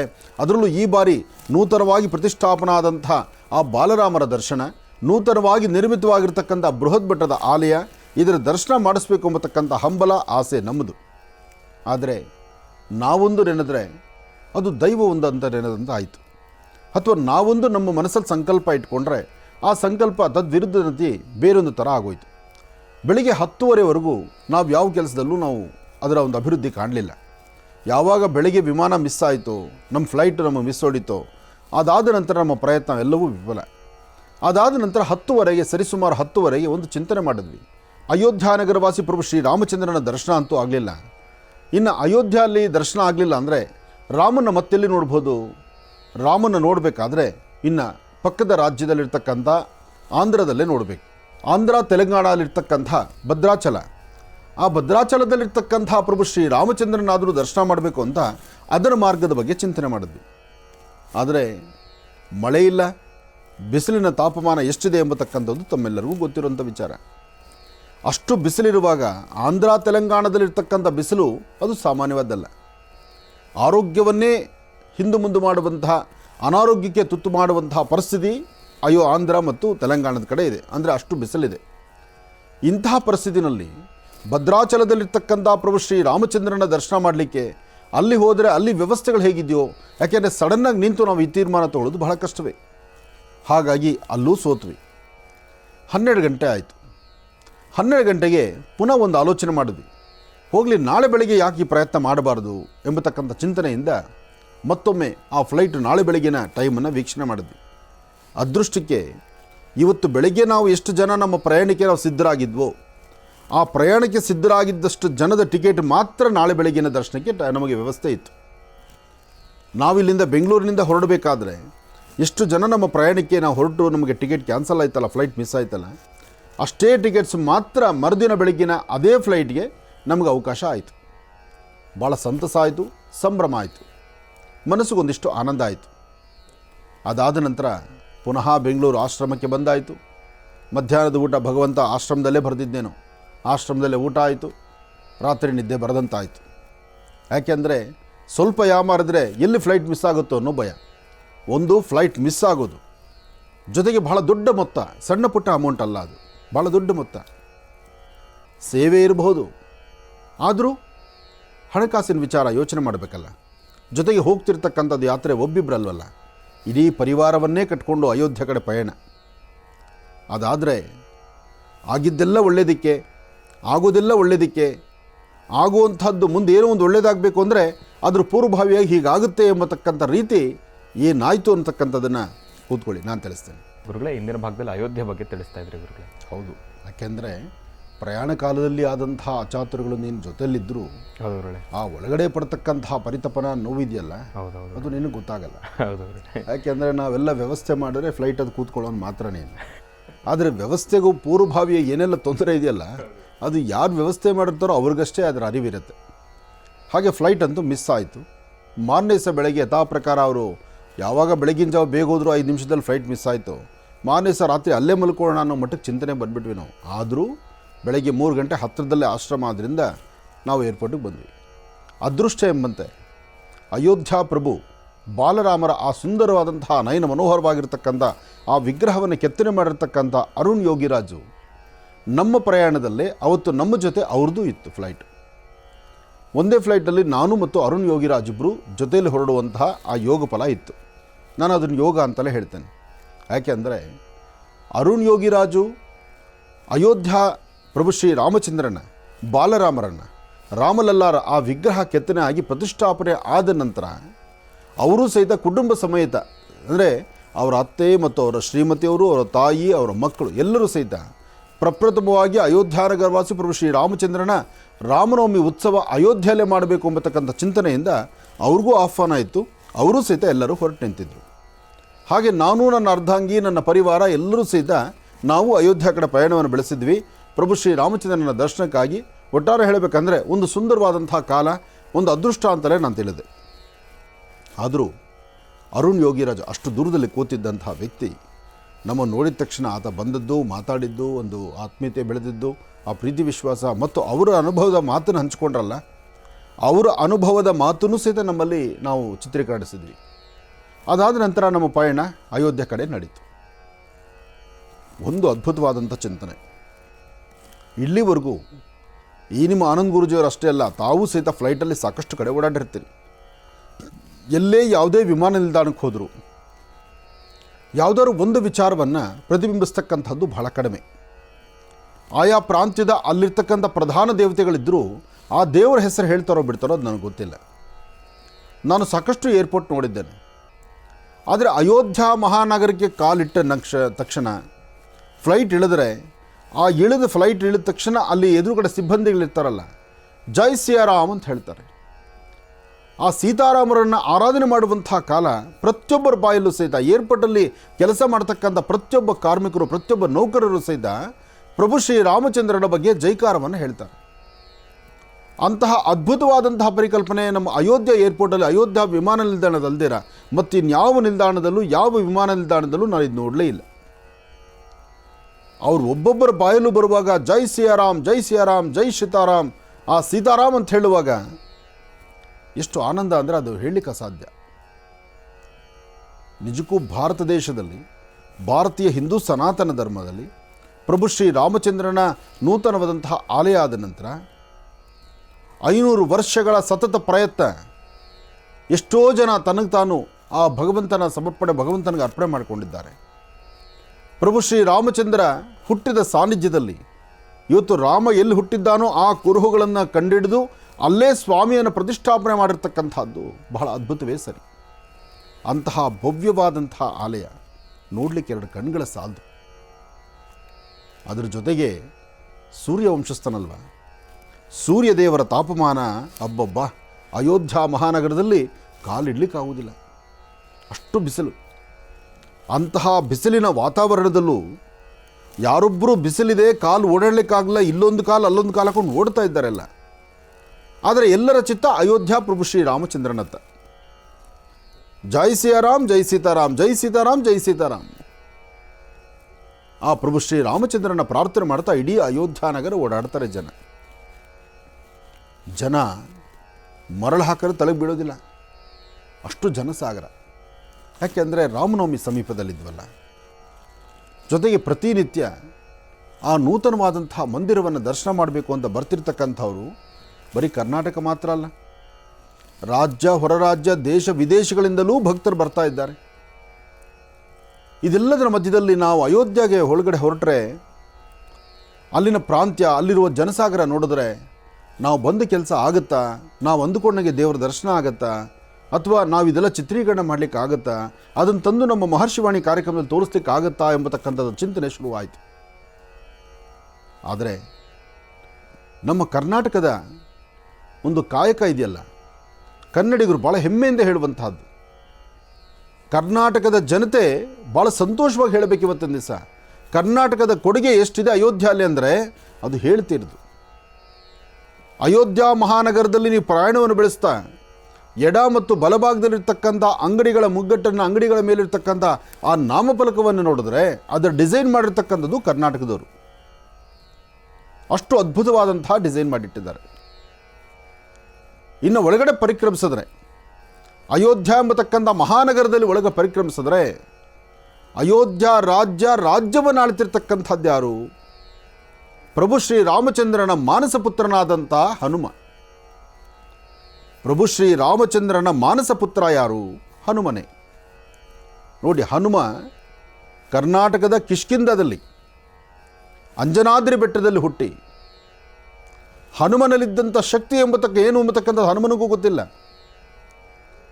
ಹನುಮ, ನನಗೇನು ಶಕ್ತಿ ಇದೆ, ಎಲ್ಲರಂತೆ ವಾನರ ನಾನು, ನನಗೇನು ಶಕ್ತಿ ಇದೆ, ಎಲ್ಲರಂತೆ ವಾನರ ನಾನು, ಈ ಕೊಂಬೆಯಿಂದ ಆ ಕೊಂಬೆ, ಆ ಕೊಂಬೆಯಿಂದ ಈ ಕೊಂಬೆ, ಆ ಬೆಟ್ಟದ ತುದಿ ಈ ಬೆಟ್ಟದ ತುದಿ, ಅಷ್ಟಕ್ಕಷ್ಟೇ ನನಗೆ ಶಕ್ತಿ ಅಂತಂದ. ಆದರೆ ಎಲ್ಲ ವಾನರರು ಸೇರಿಕೊಂಡು ನಿನ್ನಲ್ಲಿ ಅಪಾರವಾದ ಶಕ್ತಿ ಇದೆ ಅಂತ ಹೇಳಿದಾಗ ಅಷ್ಟೇ ಗೊತ್ತಾಯಿತು ಹನುಮ ಎಂತಹ ಬಲಿಷ್ಠವಾಗಿದ್ದ, ಎಂತಹ ಶಕ್ತಿಯುತವಾದಂತಹ ಹನುಮ, ಅಂತಹ ಹನುಮನಲ್ಲಿದ್ದಂತಹ ಆ ಗುಣ ಎಂಥದ್ದು ಎಂಬತಕ್ಕಂಥದ್ದು ಸುತ್ತಮುತ್ತಿದ್ದಂಥ ಎಲ್ಲ ವಾನರರು ಪ್ರೋತ್ಸಾಹಿಸಿದ್ರು, ಹೆಸರು ಹೇಳಿದ್ರು, ಜೈ ಹನುಮಾನ್ ಅಂತ ಹೇಳಿದ್ರು. ಅದಾದಮೇಲೆ ಮುಂದೇನು ಕೂತ್ಕೊಳ್ಳಿ, ನಾನು ತಿಳಿಸ್ತೇನೆ. ಇನ್ನು ಬಹಳ ವಿಶೇಷವಾಗಿ ಅಯೋಧ್ಯ ರಾಮ ಮಂದಿರ, ಭಗವಂತನ ದರ್ಶನ, ಆ ದರ್ಶನಕ್ಕೆ ನಮ್ಮ ಆ ಒಂದು ಪ್ರಯಾಸ ಅಂತಂದರೆ ನಮ್ಮ ಆ ಒಂದು ಪ್ರಯತ್ನ ಎಲ್ಲವೂ ಕೂಡ ಯಾವ ರೀತಿ ಇತ್ತು, ಅಲ್ಲಿ ಹೋದ ಕ್ಷಣ ನಮ್ಗೆ ಆಗಿರ್ತಕ್ಕಂಥ ಅನುಭವಗಳೇನು, ಅಚ್ಚರಿಗಳೇನು ಅನ್ನೋದ್ರ ಬಗ್ಗೆ ಸಾಕಷ್ಟು ಮಾಹಿತಿಯನ್ನು ಗುರುಜಿಯವರು ತಿಳಿಸ್ತಾ ಇದ್ರು. ಅದನ್ನು ಮತ್ತೆ ಮುಂದುವರಿಸೋಣ ಬನ್ನಿ ಗುರುಗಳೇ. ವಿಚಾರಗಳನ್ನು ತಿಳಿಸ್ತಾ ಇದ್ರು ಗುರುಗಳೇ. ವಿರಾಮದ ಸಮಯ ಹತ್ರ ಬಂತು. ವಿರಾಮ ಮಧ್ಯದಲ್ಲಿ ಬಂದಾಗೆಲ್ಲ ಹೌದು ಹನುಮ ರಾಮರನ್ನು ನಾನು ಪ್ರಾರ್ಥನೆ ಮಾಡ್ತಾ ಇರ್ತೇನೆ. ಯಾಕೆಂದರೆ ಪ್ರತಿಯೊಬ್ಬರ ಮನಸ್ಸಲ್ಲೂ ಸಹಿತ ಹನುಮ ರಾಮರ ಕೂತು ಕಲಿಯುಗದಲ್ಲಿ ಪ್ರತ್ಯಕ್ಷನಾಗಿರ್ತಕ್ಕಂಥ ಕಲಿಬ್ರಹ್ಮನಾಗಿರ್ತಕ್ಕಂಥ ಹನುಮ. ಕರ್ನಾಟಕ ಹೆಮ್ಮೆಯಿಂದ ಹೇಳುವಂತಹದ್ದು ಹನುಮನ ಬಗ್ಗೆ. ಹಾಗೆ ಹನುಮ ಅಂಜನಾದ್ರಿ ಬೆಟ್ಟದಲ್ಲಿ ಹುಟ್ಟಿದಂಥ ಹನುಮ, ಕಿಷ್ಕಿಂಧದಲ್ಲಿ ಹುಟ್ಟಿದಂಥ ಹನುಮ, ಅಂಜನಾದ್ರಿ ಬೆಟ್ಟದಲ್ಲಿ ಅಂಜನಾದ್ರಿಯ ಗರ್ಭದಲ್ಲಿ ಹುಟ್ಟಿದಂಥ ಹನುಮ. ಅಂಥ ಹನುಮನಲ್ಲಿ ಎಂತಹ ಅದ್ಭುತವಾದ ಶಕ್ತಿನಪ್ಪ. ಆ ಶಕ್ತಿ ಇದ್ದಿದ್ದಕ್ಕೋಸ್ಕರನೇ ಪ್ರಭು ಶ್ರೀ ರಾಮಚಂದ್ರ ತನ್ನ 14 ವರ್ಷದ ವನವಾಸದಲ್ಲಿ ತಾನು ಪ್ರಯಾಣವನ್ನು ಬೆಳೆಸ್ತಾ ಬಂದಾಗ ಹನುಮ ಸಿಕ್ಕದ್ದು. ಹಾಗೆ ಹನುಮ ರಾಮರ ಆ ವಿಶೇಷವಾಗಿರ್ತಕ್ಕಂಥ ಸಂದರ್ಶನ ಶುರುವಾಯಿತು. ತಂದೆ ಮಕ್ಕಳ ಬಾಂಧವ್ಯ ಇದ್ದಂಗಾಯಿತು, ಗುರು ಶಿಷ್ಯರ ಅನುಬಂಧ ಆಯಿತು. ಪ್ರತಿ ತನ್ನ ದೇಹದ ರೋಮದಲ್ಲೂ ಸಹಿತ ರಾಮನಾಮವನ್ನೇ ಪಠನೆ ಮಾಡುವಂಥದ್ದಾಯಿತು. ಅದಕ್ಕಾಗಿ ಪ್ರಭು ಶ್ರೀ ರಾಮಚಂದ್ರ ನನ್ನ ಮಾನಸಪುತ್ರ ಅಂತಲೂ ಹೇಳಿದರು. ಇನ್ನು ಮಾನಸಪುತ್ರ ಅಂತ ಹೇಳಿದ ಮೇಲೆ ಅಯೋಧ್ಯವನ್ನು ಇವತ್ತಿನ ದಿವಸ ಆಳ್ತಿರ್ತಕ್ಕಂಥದ್ದು. ಈಗ ರಾಮರ ವಿಗ್ರಹ ಬಂದಾಯಿತು, ರಾಮ ಅಲ್ಲಿ ನಿಂತಾಯಿತು, ಮತ್ತೆ ಅಯೋಧ್ಯ ನಮ್ಮೆಲ್ಲರ ಕಲ್ಪನೆಗೆ ಸಂಬಂಧಪಟ್ಟಂಗೆ ಒಂದು ಅರಮನೆ ನಡೀತಾ ಇದೆ. ಆದರೆ ಪ್ರಭು ಶ್ರೀ ರಾಮಚಂದ್ರನೇ ಆಶೀರ್ವಾದ ಮಾಡಿ, ನಾನಿದ್ದೇನೆ ನಿನಗೆ, ನಿನ್ನ ಹಿಂದೆ ನಿಂತಿದ್ದೇನೆ, ಈ ಒಂದು ಅಯೋಧ್ಯವನ್ನು ನಾನು ವೈಕುಂಠದತ್ತ ನಡೀತಿದ್ದೇನೆ.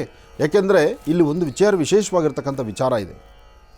ನಮ್ಮ ಈ ಮಹರ್ಷಿವಾಣಿ ಕಾರ್ಯಕ್ರಮದಲ್ಲಿ ಇದೇ ಬರ್ತಕ್ಕಂಥ ಶನಿವಾರ ಅಯೋಧ್ಯ ಮಹಾನಗರವನ್ನು ಸಂಪೂರ್ಣವಾಗಿ ಚಿತ್ರೀಕರಿಸಿ, ಅಯೋಧ್ಯೆಯಲ್ಲಿರ್ತಕ್ಕಂಥ ಪ್ರಭು ಶ್ರೀ ರಾಮಚಂದ್ರನ ನೂತನವಾದಂಥ ಆಲಯವನ್ನು ದರ್ಶನ ಮಾಡಿ, ಜೊತೆಗೆ ರಾಮ ತನ್ನ ಕಾಯಕವನ್ನು ಮುಗಿಸಿ ತಾನು ವೈಕುಂಠದತ್ತ ನಡೆದಂಥ ಆ ಮಾರ್ಗ ಇದೆಯಲ್ಲ, ಆ ಮಾರ್ಗವನ್ನು ನಾವು ಸೂಚನೆ ಮಾಡಿದ್ದೀವಿ, ಅದನ್ನು ಚಿತ್ರೀಕರಿಸಿದ್ದೀವಿ. ಪ್ರಭು ಶ್ರೀ ರಾಮಚಂದ್ರ ತನ್ನ ಕಾಯಕವನ್ನು ಅಂದರೆ ರಾಮರ ಅವತಾರವನ್ನು ಕೊನೆಗೊಳಿಸಿ ತಾನು ವೈಕುಂಠಕ್ಕೆ ನಡೆದಂಥ ಆ ಸುಂದರವಾದಂಥ ಮಾರ್ಗ, ಆ ಮಾರ್ಗವನ್ನು ತಾವು ದರ್ಶನ ಮಾಡಲಿದ್ದೀರಿ.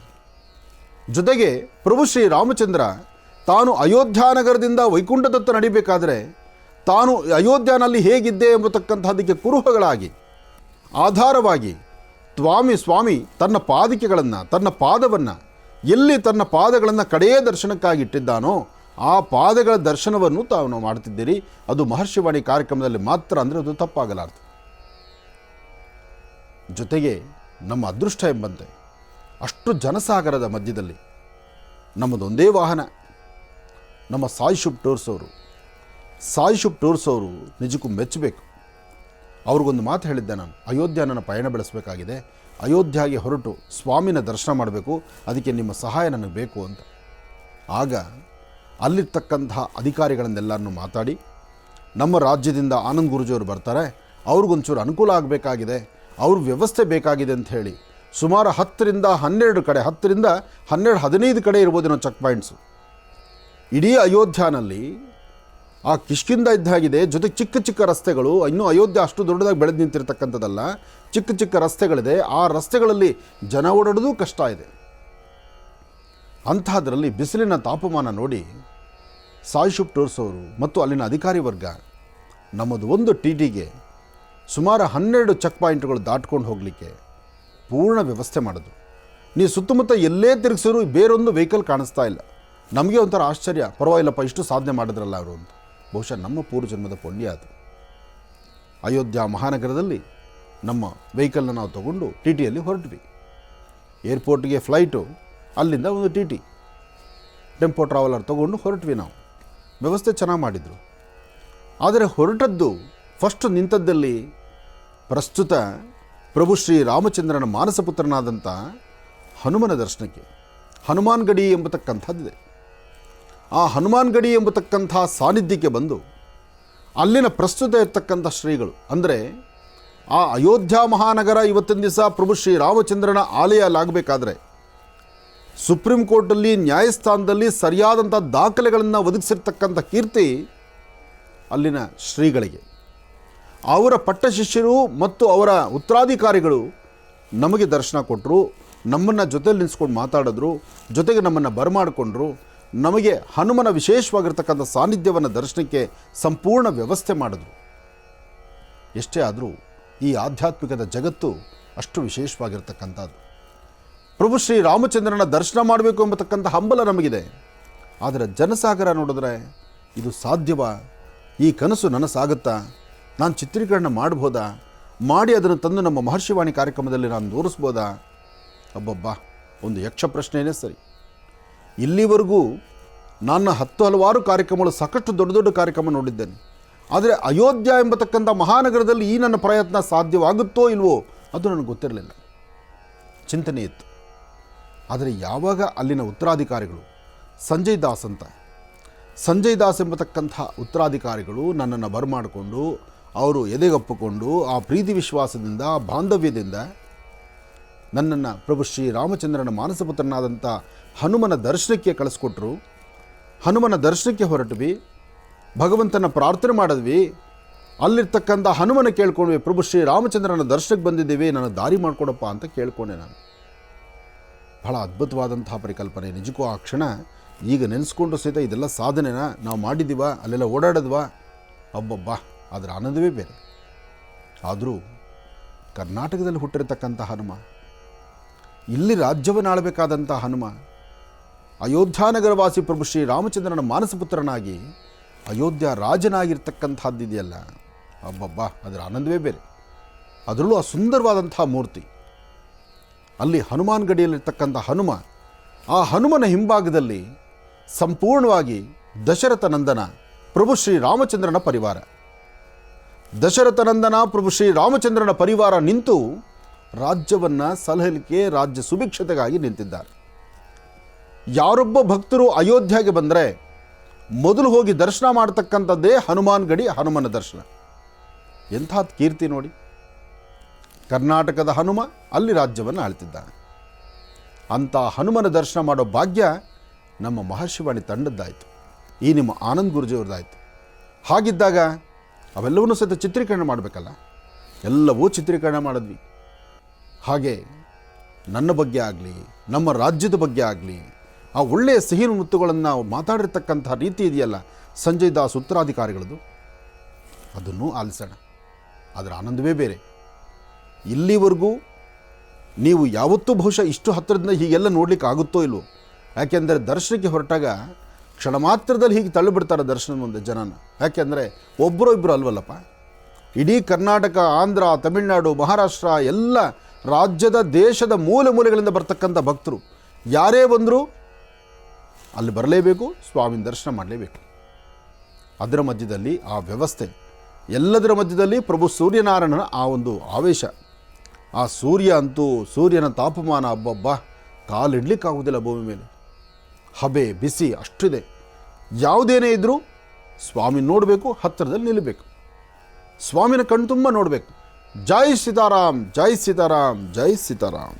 ಇನ್ನು ಬಹಳ ವಿಶೇಷವಾಗಿ ಗುರುಗಳೇ ಹಿಂದಿನ ಭಾಗದಲ್ಲಿ ಅಯೋಧ್ಯೆ ಬಗ್ಗೆ ತಿಳಿಸ್ತಾ ಇದ್ರು ಗುರುಗಳೇ, ಪ್ರಯಾಣದ ಬಗ್ಗೆ, ಅದ್ರ ಬಗ್ಗೆ ಮತ್ತೆ ಒಂದು ವರ್ಷದ ಬಗ್ಗೆ, ಅಯೋಧ್ಯ ರಾಮರ ಬಗ್ಗೆ, ಹೌದು ಗುರುಗಳೇ, ಪ್ರಯಾಣದ ಬಗ್ಗೆ, ಜೊತೆಗೆ ಪ್ರಭು ಶ್ರೀ ರಾಮಚಂದ್ರನ ಬಗ್ಗೆ, ಜೊತೆಗೆ ರಾಮದೂತನಾದಂತಹ ವಿಶೇಷವಾಗಿ ಅದರಲ್ಲೂ ರಾಮರೇ ಆ ಒಂದು ಅವಕಾಶವನ್ನು ಮಾಡಿಕೊಟ್ಟಿದ್ದಾರೆ.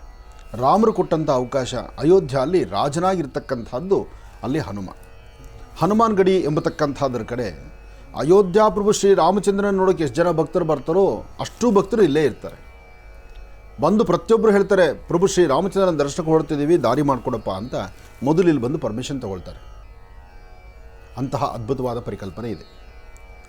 ಹೀಗೆ ನಾವು ಸಹಿತ ರಾಮದೇವರ ದರ್ಶನಕ್ಕೆ ಹೊರಡೋಕ್ಕೂ ಮುನ್ನ ಅಲ್ಲಿ ಹನುಮನ ದರ್ಶನಕ್ಕೆ ಹೊರಟ್ವಿ. ಹನುಮಾನ್ ಗಡಿಯಲ್ಲಿ ದರ್ಶನ ಆಯಿತು, ಅವರ ಮಾರ್ಗದರ್ಶನ ಆಯಿತು. ಅವ್ರ ಕಡೆಯಿಂದನೇ ಒಬ್ಬ ವ್ಯವಸ್ಥಿತವಾದ ಒಂದು ಜನನ ನಮಗೆ ದರ್ಶನಕ್ಕೆ ವ್ಯವಸ್ಥೆ ಮಾಡಿಕೊಟ್ಟು ಕಳಿಸ್ಕೊಟ್ರು. ಆ ಬಿಸಿಲಲ್ಲಿ ನಡೆಯೋದಿತ್ತಲ್ಲ, ಅಬ್ಬಬ್ಬ ತುಂಬ ಅಸಾಧ್ಯ. ಆದರೂ ನಡಿಬೇಕು. ಸುಮಾರು 1-1.5 ಕಿಲೋಮೀಟ್ರು ಹನುಮಾನ್ ಗಡಿಯಿಂದ ರಾಮದೇವರ ದರ್ಶನಕ್ಕೆ ಹೊರಡಬೇಕು. 42 ಡಿಗ್ರಿ, 42-43 ಡಿಗ್ರಿ ಬಿಸಿಲು ಅಂದರೆ ಯೋಚನೆ ಮಾಡಿ ಯಾವ ಪ್ರಮಾಣ ಇರುತ್ತೆ ಅಂತ. ಇರಲಿ, ಇದೆಲ್ಲ ಬಿಸಿಲು, ಗಾಳಿ, ಮಳೆ. ನಾವು ಬರೀ ಬಿಸಿಲು, ಗಾಳಿ, ಮಳೆಗೆ ನಾವು ಅಬ್ಬಬ್ಬ ಅಂತಿದ್ದೀವಲ್ಲ. 500 ವರ್ಷಗಳ ಇತಿಹಾಸದಲ್ಲಿ 500 ವರ್ಷ ಎಷ್ಟು ಜನ ತನ್ನ ಪ್ರಾಣವನ್ನು ಲೆಕ್ಕಿಸದಿರ ಬಂದಲ್ಲಿ ಸೇವೆ ಮಾಡಿದ್ರು, ಎಷ್ಟು ಜನದ ಬಲಿದಾನ ಆಯಿತು, ಸುಮಾರು ಲಕ್ಷಾಂತರ ಜನ ಸಾವಿಗೀಡಾದ್ರಲ್ಲ. ಅಲ್ಲೇ ರಾಮ ಹುಟ್ಟಿದ್ದು ಗೊತ್ತು, ಅಯೋಧ್ಯ ಎಂಬತಕ್ಕಂಥ ಹೆಸರಿದೆ ಗೊತ್ತು. ಆದರೂ ಅಲ್ಲಿ ಇನ್ನೇನೋ ಒಂದು ದುರಾಡಳಿತ, ಇನ್ನೇನೋ ಒಂದು ದುರಭ್ಯಾಸ, ಇನ್ಯಾವುದೋ ಒಂದು ಮನಸ್ಥಿತಿ. ಪ್ರಭು ಶ್ರೀ ರಾಮಚಂದ್ರನ ಆಲಯ ಎಂಬತಕ್ಕಂಥದ್ದು, ಅಲ್ಲಿ ರಾಮರು ಹುಟ್ಟಿರ್ತಕ್ಕಂಥ ಸಾನ್ನಿಧ್ಯ ಎಂಬತಕ್ಕಂಥದ್ದು ಸಾರಿ ಸಾರಿ ಹೇಳ್ತಿದೆ ಗ್ರಂಥಗಳು. ಬರೀ ಗ್ರಂಥಗಳಷ್ಟೇ ಅಲ್ಲ, ಅಲ್ಲಿ ಕುರುಹುಗಳಿದೆ, ಆಧಾರ ಇದೆ. ಅಷ್ಟಿದ್ರೂ ಸಹಿತ ಪ್ರಭು ಶ್ರೀ ರಾಮಚಂದ್ರ ಎಲ್ಲಿ ಹುಟ್ಟಿದ್ದಾನೋ, ಯಾವ ಸಾನ್ನಿಧ್ಯದಲ್ಲಿ ಪುಟ್ಟ ಮಂದಿರ ಇತ್ತು, ಆ ಮಂದಿರವನ್ನು ಧ್ವಂಸ ಮಾಡಿ ಆ ಮಂದಿರದ ಮೇಲೆ ಮತ್ತೊಂದು ಮಂದಿರವನ್ನು ಕಟ್ಟಿ ಅವರ ಅಟ್ಟಹಾಸವನ್ನು ಮೆರೆದ್ರಲ್ಲ. ಪುನಃ ನ್ಯಾಯಸ್ಥಾನಕ್ಕೆ ಹತ್ತಿ ನ್ಯಾಯಾಲಯ ಅದಕ್ಕೆ ನಮಗೆ ನ್ಯಾಯವನ್ನು ಒದಗಿಸೋ ತನಕ ನಾವು ಕಾತುರತೆಯಿಂದ ಕಾಯಬೇಕಾಗಿ ಬಂತಲ್ಲ. 500 ವರ್ಷಗಳಾದ ನಂತರ ನ್ಯಾಯಸ್ಥಾನದಲ್ಲಿ ಕೊಟ್ಟಂಥ ತೀರ್ಮಾನದಿಂದ ಅದು ಪ್ರಭು ಶ್ರೀ ರಾಮಚಂದ್ರನದೇ, ಪ್ರಭು ಶ್ರೀ ರಾಮಚಂದ್ರನ ಆಲಯವೇ. ಯಾಕೆಂದರೆ ಸಾಕಷ್ಟು ಸಂಶೋಧನೆಗಳಾಯಿತು, ಆ ಭೂಮಿ ಪರೀಕ್ಷೆ ಆಯಿತು, ಆ ಭೂಮಿಯಲ್ಲಿ ಅಗದಷ್ಟು ಸಿಕ್ಕಂಥ ಆಧಾರಗಳಿತ್ತು. ಒಂದೊಂದು ಕಂಬಗಳು ಹೇಳ್ತಾ ಇತ್ತು ರಾಮದೇವರ ಆಸ್ಥಾನ ಇದು ಅಂತ. ಒಂದೊಂದು ಇಟಿಗೆಗಳಲ್ಲಿ ಸಿಕ್ಕಂಥ ಇಟಿಗೆ, ಮಣ್ಣು, ಮರಳು ಪ್ರತಿಯೊಂದು ಹೇಳ್ತಿತ್ತು ಇದು ರಾಮ ಜನ್ಮಭೂಮಿ ಅಂತ. ಪ್ರತಿಯೊಬ್ಬರೂ ಸಹಿತ ಅಲ್ಲಿ ಬಂದಂತಹ ಅಧಿಕಾರಿಗಳು ಅಷ್ಟೇ ಯಾಕೆ, ಒಬ್ಬ ಮುಸ್ಲಿಂ ಬಾಂಧವ ತನ್ನ ಅಧಿಕಾರದಲ್ಲಿದ್ದಂಥ ಒಬ್ಬ ಮುಸ್ಲಿಂ ಬಾಂಧವ ಅವರು ಸಾರಿ ಸಾರಿ ಹೇಳಿದ್ದಾರೆ ಇದು ಅಯೋಧ್ಯ, ಇದು ಶ್ರೀರಾಮಚಂದ್ರನ ಸಾನ್ನಿಧ್ಯ, ಪ್ರಭು ಶ್ರೀರಾಮಚಂದ್ರ ಹುಟ್ಟಿದ ಸಾನ್ನಿಧ್ಯ ಅಂತ ಅವ್ರ ಬಾಯಿಂದಲೂ ಬಂದಾಯಿತು. ಆದರೂ ಹಿಂದಿನ ಪದ್ಧತಿಗಳು ಹಾಗೆ ಬೆಳೆಸ್ಕೊಂಡು ಬಂದ್ಬಿಟ್ಟಿದ್ರಲ್ಲ. ಆದರೆ ನ್ಯಾಯಸ್ಥಾನ ಕೊಟ್ಟಂಥ ಆ ಧರ್ಮದ ತೀರ್ಮಾನ ಅದಾದ ನಂತರ ಎಲ್ಲರ ಕಣ್ತುಂಬುವಂಥ ಒಂದು ಅದ್ಭುತವಾದಂಥ ಕಾಯಕ ಪ್ರಭು ಶ್ರೀ ರಾಮಚಂದ್ರನ ಸಾನ್ನಿಧ್ಯವನ್ನು ದರ್ಶನ ಮಾಡಲಿಕ್ಕೆ ಹೊರಟ್ರೆ ಅಲ್ಲಿ ಎಷ್ಟು ಜನ ಭಕ್ತರು ಹೋಗ್ತಿದ್ದಾರೋ ಅದಕ್ಕೆ ಬಹುಶಃ 10 ಪಟ್ಟು ಭಕ್ತರು ಹೋಗುವಷ್ಟು, ಅದಕ್ಕೆ 10 ಪಟ್ಟಷ್ಟು ಜನ ಪೊಲೀಸು, ಮಿಲಿಟ್ರಿ, ಸೇನಾಧಿಪತಿಗಳು, ಅಲ್ಲಿರ್ತಕ್ಕಂತಹ ಸೆಕ್ಯೂರಿಟಿ, ಅಬ್ಬಬ್ಬಾ ಸುಮಾರು 10 ಕಡೆ ಪಾಯಿಂಟ್ ಚೆಕ್ ಮಾಡ್ತಾರೆ. ನಿಮ್ಮನ್ನು ಸಂಪೂರ್ಣವಾಗಿ ಚೆಕ್ ಮಾಡಿ ತದನಂತರ ಒಳಗಡೆ ಬಿಡ್ತಕ್ಕಂಥದ್ದು. ನೋಡಿ, ಪ್ರಭು ಶ್ರೀ ರಾಮಚಂದ್ರನ ನೋಡಬೇಕಾದ್ರೆ, ಲಾಮಲಲ್ಲರ ವಿಗ್ರಹ ನೋಡಬೇಕಾದ್ರೆ, ಬಾಲರಾಮರ ದರ್ಶನ ಮಾಡಬೇಕಾದ್ರೆ ಇಷ್ಟೆಲ್ಲ ಸೆಕ್ಯೂರಿಟಿಗಳನ್ನು ದಾಟಿಕೊಂಡು ಮುಂದೆ ಬರಬೇಕು. ಇದು ಇವತ್ತಿನ ವ್ಯವಸ್ಥೆ. ಆದರೂ ಇದಿಷ್ಟರ ಮಧ್ಯದಲ್ಲಿ ತಲೆ ಎತ್ತಿ ನಿಂತಹ ಆ ಸಾಮ್ರಾಜ್ಯವನ್ನು ಅದೃಷ್ಟ ಎಂಬಂತೆ ಇವತ್ತು ನಿಮ್ಮ ಮಹರ್ಷಿ ಮಂದಿರ ಆನಂದ್ ಗುರೂಜಿಯವರ ಆಶ್ರಮ ಸಾದಳ್ಳಿ ಗೇಟಲ್ಲಿರ್ತಕ್ಕಂಥದ್ದು ಮಹರ್ಷಿ ಮಂದಿರ. ಮಹರ್ಷಿ ಮಂದಿರದಲ್ಲಿ ಅವತ್ತು ಸಾದಹಳ್ಳಿಯಿಂದ ಬಂಡೆ ಹೋಗಬೇಕಾದ್ರೆ ಪ್ರಭು ಶ್ರೀರಾಮಚಂದ್ರನ ಗರ್ಭಗುಡಿ ಗರ್ಭಾಂಗಣ ಆ ಒಂದು ಆಲಯ, ಇವತ್ತು ಪ್ರಭು ಶ್ರೀರಾಮಚಂದ್ರನ ಆಲಯ ನಿಲ್ಲಬೇಕಾದ್ರೆ ಸಾದಳ್ಳಿ ಬಂಡೆ ತಳಗಡೆ ಭದ್ರ ಬುನಾದಿಯಾಗಿದೆ. ಹೆಮ್ಮೆ ಅಲ್ವಾ ಕರ್ನಾಟಕಕ್ಕೆ? ಇಡೀ ಕರ್ನಾಟಕ ಜನತೆ ಹೆಮ್ಮೆಯಿಂದ ಹೇಳುವಂಥ ಮಾತು. ಪ್ರಭು ಶ್ರೀರಾಮಚಂದ್ರನ ಆಲಯ, ಗರ್ಭಾಲಯ ಅಥವಾ ಅಷ್ಟು ಬೃಹತ್ ಮಟ್ಟದ ಆಲಯ, ಅದರ ಭದ್ರ ಬುನಾದಿಯಾಗಿ ನಿಂತಿರ್ತಕ್ಕಂಥದ್ದು ಸಾದಳ್ಳಿ ಬಂಡೆ. ಆ ಸಾದಳ್ಳಿ ಬಂಡೆಯನ್ನು ಕಳಿಸುವಾಗ ಅದರ ಮಾರ್ಗ ಪೂಜೆಯನ್ನು ಸಹಿತ ನಮ್ಮ ಆಶ್ರಮದ ಮುಂಭಾಗದಲ್ಲಿ ನಡೆಸಿದ್ವಿ. ಅದರ ಜ್ಞಾಪಕಾರ್ಥಕವಾಗಿ ಸಾಕಷ್ಟು ಜನ ಮುಖಂಡರು, ವಿಶ್ವ ಹಿಂದೂ ಪರಿಷತ್ತು, ಬಜರಂಗದಳ, RSS ಮುಖಂಡರು ಎಲ್ಲರ ಸಮ್ಮುಖದಲ್ಲಿ ನಡೆದಂತಹ ಪೂಜಾ ಅನುಷ್ಠಾನ. ಆ ದಿನ ನಾನು ಸಹಿತ ಅಲ್ಲಿದ್ದದ್ದು ನನ್ನ ಪೂರ್ವಜನ್ಮದ ಪುಣ್ಯ. ಅವತ್ತಿನ ದಿವಸ ಜ್ಞಾಪಕಾರ್ಥಕವಾಗಿ ಒಂದು ಅಮೃತ ಶಿಲೆಯ ಗೋವನ್ನು ತಂದು ನನ್ನ ಆತ್ಮೀಯರಾದಂಥ ಹೂಡಿ ವಿಜಯಕುಮಾರ್ ಅವರು ಅವ್ರದ್ದೊಂದು ಸೇವೆ ಮಾಡಿದ್ರು. ಅವತ್ತು ನಮ್ಮ ಆಶ್ರಮಕ್ಕೆ ಒಂದು ಅಮೃತ ಶಿಲೆಯ ಗೋವನ್ನು ತಂದು ಅದರ ಜ್ಞಾಪಕಾರ್ಥಕವಾಗಿ ಅಯೋಧ್ಯೆಗೆ ಬಂಡೆಯನ್ನು ಕಳಿಸಬೇಕಾದ್ರೆ, ಆ ಅಡಿಗಲ್ಲುಗಳನ್ನು, ಪಾಯ ಕಲ್ಲುಗಳನ್ನು ಕಳಿಸಬೇಕಾದ್ರೆ ಅದರ ಜ್ಞಾಪಕ ಉಳಿಲಿಕ್ಕೋಸ್ಕರ ಬೆಂಗಳೂರಿನ ಉತ್ತರ ಸಾದಹಳ್ಳಿ ಗೇಟು ನವರತ್ನ ಅಗ್ರಹಾರದಲ್ಲಿರ್ತಕ್ಕಂಥ ಮಹರ್ಷಿ ಮಂದಿರ, ಇಂದಿನ ಸಾಲಿಗ್ರಾಮ ಕ್ಷೇತ್ರ, ವಿಷ್ಣು ಕ್ಷೇತ್ರ, ಆ ಕ್ಷೇತ್ರದಲ್ಲಿ ಅಮೃತ ಶಿಲೆಯ ಒಂದು ವಿಶೇಷವಾಗಿರ್ತಕ್ಕಂಥ ಗೋವಿನ ಹಸು ಮತ್ತು ಕರು, ಆ ವಿಶೇಷವಾದಂಥ ಅಮೃತ ಶಿಲೆ ವಿಗ್ರಹ ಅಂದು ಪ್ರತಿಷ್ಠಾಪನೆ ಮಾಡಿದ್ವಿ. ಅದನ್ನು ಮಾಡಿದಂಥ ಕೀರ್ತಿ ನಮ್ಮ ಗೋಪಾಲ್ಜಿ ಅವ್ರದ್ದು. ಇವತ್ತು ಇಡೀ ಅಯೋಧ್ಯ ನಗರ, ಆ ಸುಂದರವಾದಂಥ ಆಲಯ, ಅದರ ಜವಾಬ್ದಾರಿ ಚಂಪತ್ರಾಯರವರು ಹಾಗೂ ಗೋಪಾಲ್ಜಿರವರು. ಗೋಪಾಲ್ಜಿರವರಂತೂ ಕರ್ನಾಟಕದವರು. ಈ ಕನ್ನಡದ ಮಣ್ಣು, ಕನ್ನಡದ ಕಂಪು, ಕನ್ನಡದ ನುಡಿಮುತ್ತು, ಕನ್ನಡಿಗರು ಹೋದಾಗ ಬರಮಾಡ್ಕೊಳ್ತಕ್ಕಂಥ ರೀತಿ, ಅಬ್ಬಬ್ಬಾ, ಅದರ ಆನಂದವೇ ಆನಂದ. ಗೋಪಾಲ್ಜಿಯವರು ಯಾರೊಬ್ಬ ಕನ್ನಡಿಗರು ಹೋದರೂ ಸಹಿತ ಅವ್ರನ್ನ ಒಳ್ಳೆ ಮಾತಲ್ಲಿ ಬರಮಾಡಿಕೊಂಡು ಅವರಿಗೆ ಬೇಕಾದಷ್ಟು ಸೇವೆಗಳಿಗೆ ವ್ಯವಸ್ಥೆ ಮಾಡ್ತಾ ಇದ್ದಾರೆ. ಮತ್ತೊಂದು ವಿಚಾರ ಎಲ್ಲರೂ ತಿಳ್ಕೊಳ್ಬೇಕಾದ ವಿಚಾರ ಇದೆ. ಅಯೋಧ್ಯ ಪ್ರಭು ಶ್ರೀರಾಮಚಂದ್ರನ ದರ್ಶನ ಮಾಡಲಿಕ್ಕೆ ನೀವು ₹1 ಕೊಡಬೇಕಾದ್ದಿಲ್ಲ. ಅಯೋಧ್ಯ ಪ್ರಭು ಶ್ರೀರಾಮಚಂದ್ರ ನಡೆಸುವಂಥ ಸೇವೆಗಳು, ಬೆಳಗ್ಗೆ ಅಭಿಷೇಕ ಸೇವೆ ಇರಲಿ, ಮಾಧ್ಯಾಹ್ನಿಕ ಮಹಾನೈವೇದ್ಯ ಇರಲಿ, ಸಂಜೆ ಏಕಾಂತ ಸೇವೆ ಇರಲಿ, ಯಾವುದಕ್ಕೂ ₹1 ಟಿಕೆಟ್ ಇಲ್ಲ. ಅಲ್ಲಿ ₹1 ದುಡ್ಡು ಕಟ್ಟಬೇಕಾದ್ದಿಲ್ಲ. ಆದರೆ ಅದೃಷ್ಟ ನಿಮ್ಮ ಹಣೆಯಲ್ಲಿ ಬರೆದಿರಬೇಕಷ್ಟೇ. ಅದಕ್ಕಾಗಿ ಸರತಿ ಸಾಲಿದೆ, ಒಂದು ಲೈನ್ ಇದೆ, ಅಲ್ಲಿ ನಿಂತ್ಕೋಬೇಕು, ವ್ಯವಸ್ಥೆಗಳ ಟಿಕೆಟ್ ಏನಿದೆಯೋ ಅದನ್ನು ತಗೊಳ್ಬೇಕು, ಮತ್ತು ನಿಮ್ಮ ಆಧಾರ್ ಕಾರ್ಡು, ಅದಕ್ಕೆ ಬೇಕಾಗಿರುವಂಥ ವ್ಯವಸ್ಥೆಗಳು. ಯಾಕೆಂದರೆ ಇವತ್ತಿಗೂ ಸಹಿತ ಶತ್ರುಗಳು ಹೊಂಚಾಗ್ತಾ ಇರೋದ್ರಿಂದ ಒಂದಷ್ಟು ಜನದ ಆ ಒಂದು ದುರ್ನಡತೆ ಅಲ್ಲಿ ಎಲ್ಲಿ ನಡೆಯುತ್ತೋ ಎಂಬತಕ್ಕಂಥ ಭಯದಿಂದ ಅಷ್ಟು ಬಿಗಿ ಬಂದೋಬಸ್ತು, ಅಷ್ಟು ಸೆಕ್ಯೂರಿಟಿ ಅಲ್ಲಿದೆ. ಆದರೆ ನಮಗೆ ಸಿಕ್ಕಂಥ ಒಂದು ಸೌಭಾಗ್ಯ, ನಾವು ಅಲ್ಲಿ ಇರುವಷ್ಟೊತ್ತು ಕಾಲ ಪ್ರಭು ಶ್ರೀರಾಮಚಂದ್ರರ ಅನುಗ್ರಹ ಅದು ಹೇಗಿತ್ತು ನೋಡೋಣ. ಎಲ್ಲ ವಿಚಾರವನ್ನು ಬರೋ ಶನಿವಾರ ಮಾತ್ರ ನೀವು ತಪ್ಪಿಸೋ ಹಾಗೇ ಇಲ್ಲ. ಶನಿವಾರದ ವಿಶೇಷವಾದ ಸಂಚಿಕೆ ನನ್ನ ಜೀವನದಲ್ಲೂ ಸಹಿತ ನನ್ನ ಜೀವನದ ಸುವರ್ಣಾಕ್ಷರಗಳಲ್ಲಿ ಬರೆದಿರುವಂಥ ದಿನ ಅಂದರೆ ತಪ್ಪಾಗಲಾರದು. ಅಂತಹ ಅದ್ಭುತವಾದಂತಹದ್ದು ಇದೇ ಬರ್ತಕ್ಕಂಥ ಶನಿವಾರ ಪ್ರಭು ಶ್ರೀರಾಮಚಂದ್ರನ ಆಲಯ ಅಯೋಧ್ಯ ಪ್ರವಾಸ. ಅಯೋಧ್ಯ ಪ್ರತಿಯೊಬ್ಬರ ಕಣ್ಗಳು ಕಟ್ಟುವಂಥ ರೀತಿಯಲ್ಲಿದೆ.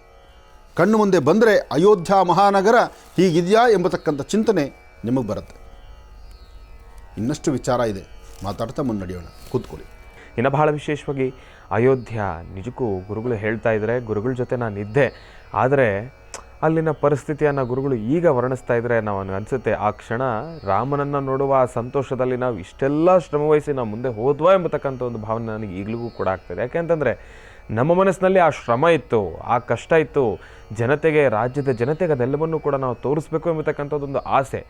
ಅದರ ಜೊತೆ 500 ವರ್ಷಗಳ ಆ ಒಂದು ಸತತ ಹೋರಾಟದ ಬಳಿಕ ಆ ಒಂದು ಕಾತುರತೆ, ಬಾಲರಾಮನ ವಿಗ್ರಹ, ಆ ವಿಗ್ರಹದಲ್ಲಿರ್ತಕ್ಕಂಥ ಒಂದಿಷ್ಟು ವೈಶಿಷ್ಟ್ಯತೆ, ಭಗವಂತನ ನೇತ್ರಗಳು, ಕಣ್ಣು, ಅದೆಲ್ಲವನ್ನೂ ಕೂಡ ನೋಡಲಿಕ್ಕೆ ಆ ಒಂದು ಕಾತುರತೆ ಇತ್ತು, ಆ ಒಂದು ಆಸೆ, ಆ ಒಂದು ಆಸಕ್ತಿಯಲ್ಲಿ ಈ ಶ್ರಮವನ್ನೆಲ್ಲವನ್ನು ಕೂಡ ನಾವು ಮರೆತು ಹೋಗ್ಬಿಟ್ಟಿದ್ವಿ. ಆದರೆ ಗುರುಗಳು ಈಗ ಅದನ್ನು ಜ್ಞಾಪಿಸ್ಬೇಕಾದ್ರೆ ನಿಜಕ್ಕೂ ಅನಿಸುತ್ತೆ, ಅಪ್ಪಪ್ಪ ಹೌದಲ್ವಾ, ನಾವು ಅಷ್ಟೆಲ್ಲ ಶ್ರಮ ಪಟ್ವಲ್ಲ ಅಂತ ಹೇಳಿ.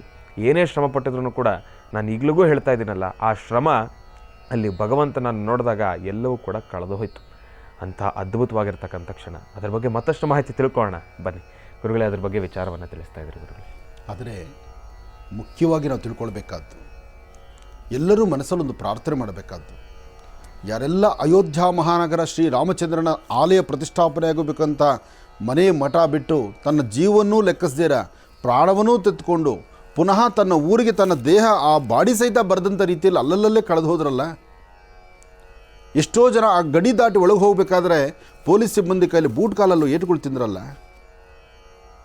ಇವತ್ತು ಅವ್ರು ನೆನೆಸ್ಬೇಕು ನಾವು. ಯಾಕೆಂದರೆ ಒಂದು ಧರ್ಮ, ಒಂದು ಸಂಸ್ಕೃತಿ, ಒಂದು ಸಂಪ್ರದಾಯ. ಇವತ್ತು ಭವ್ಯವಾದಂಥ ಆಲಯ, ಎಲ್ಲರೂ ಗಂಟು ಮುಟ್ಟೆ ಕಟ್ಕೊಂಡು ದರ್ಶನಕ್ಕೆ ಹೊರಡ್ತಾ ಇದ್ವಿ ನಾವು. ಆದರೆ ಅಂದು ಎಲ್ಲವನ್ನೂ ಸಹಿತ ತ್ಯಾಗ ಮಾಡಿ ತನ್ನ ಮನೆ, ತನ್ನ ಹೆಂಡತಿ, ಮಕ್ಕಳು, ತಂದೆ ತಾಯಿ ಎಲ್ಲರನ್ನು ಬಿಟ್ಟು ಅಯೋಧ್ಯ ಕಡೆ ಹೊರಟು ಅಲ್ಲಿ ದೊಡ್ಡದಾದ ಹೋರಾಟ ಮಾಡಿದ್ರಲ್ಲ. ಆ ಸುಂದರವಾದ ಕ್ಷಣ, ಅದು ಕಷ್ಟದ ಕ್ಷಣವೇ.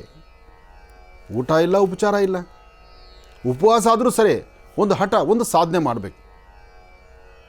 ಭಾರತದಲ್ಲಿ ಹುಟ್ಟಿ ಹಿಂದುತ್ವದಲ್ಲಿದ್ದು ಪ್ರಭು ಶ್ರೀ ರಾಮಚಂದ್ರ ಹುಟ್ಟಿರುವ ಸಾನ್ನಿಧ್ಯ ಅಂತ ಗೊತ್ತಿದ್ದರೂ ನಮ್ಮ ಆಸ್ಥಾನವನ್ನು, ನಮ್ಮ ಪ್ರಭು ಶ್ರೀ ರಾಮಚಂದ್ರನ ಆಲಯವನ್ನು ಕಟ್ಟಲಿಕ್ಕೆ ಆಗದಂಥ ಪರಿಸ್ಥಿತಿ ಸತತ 500 ವರ್ಷಗಳ ಕಾಲ ಬೇಕಾಯ್ತಲ್ಲ.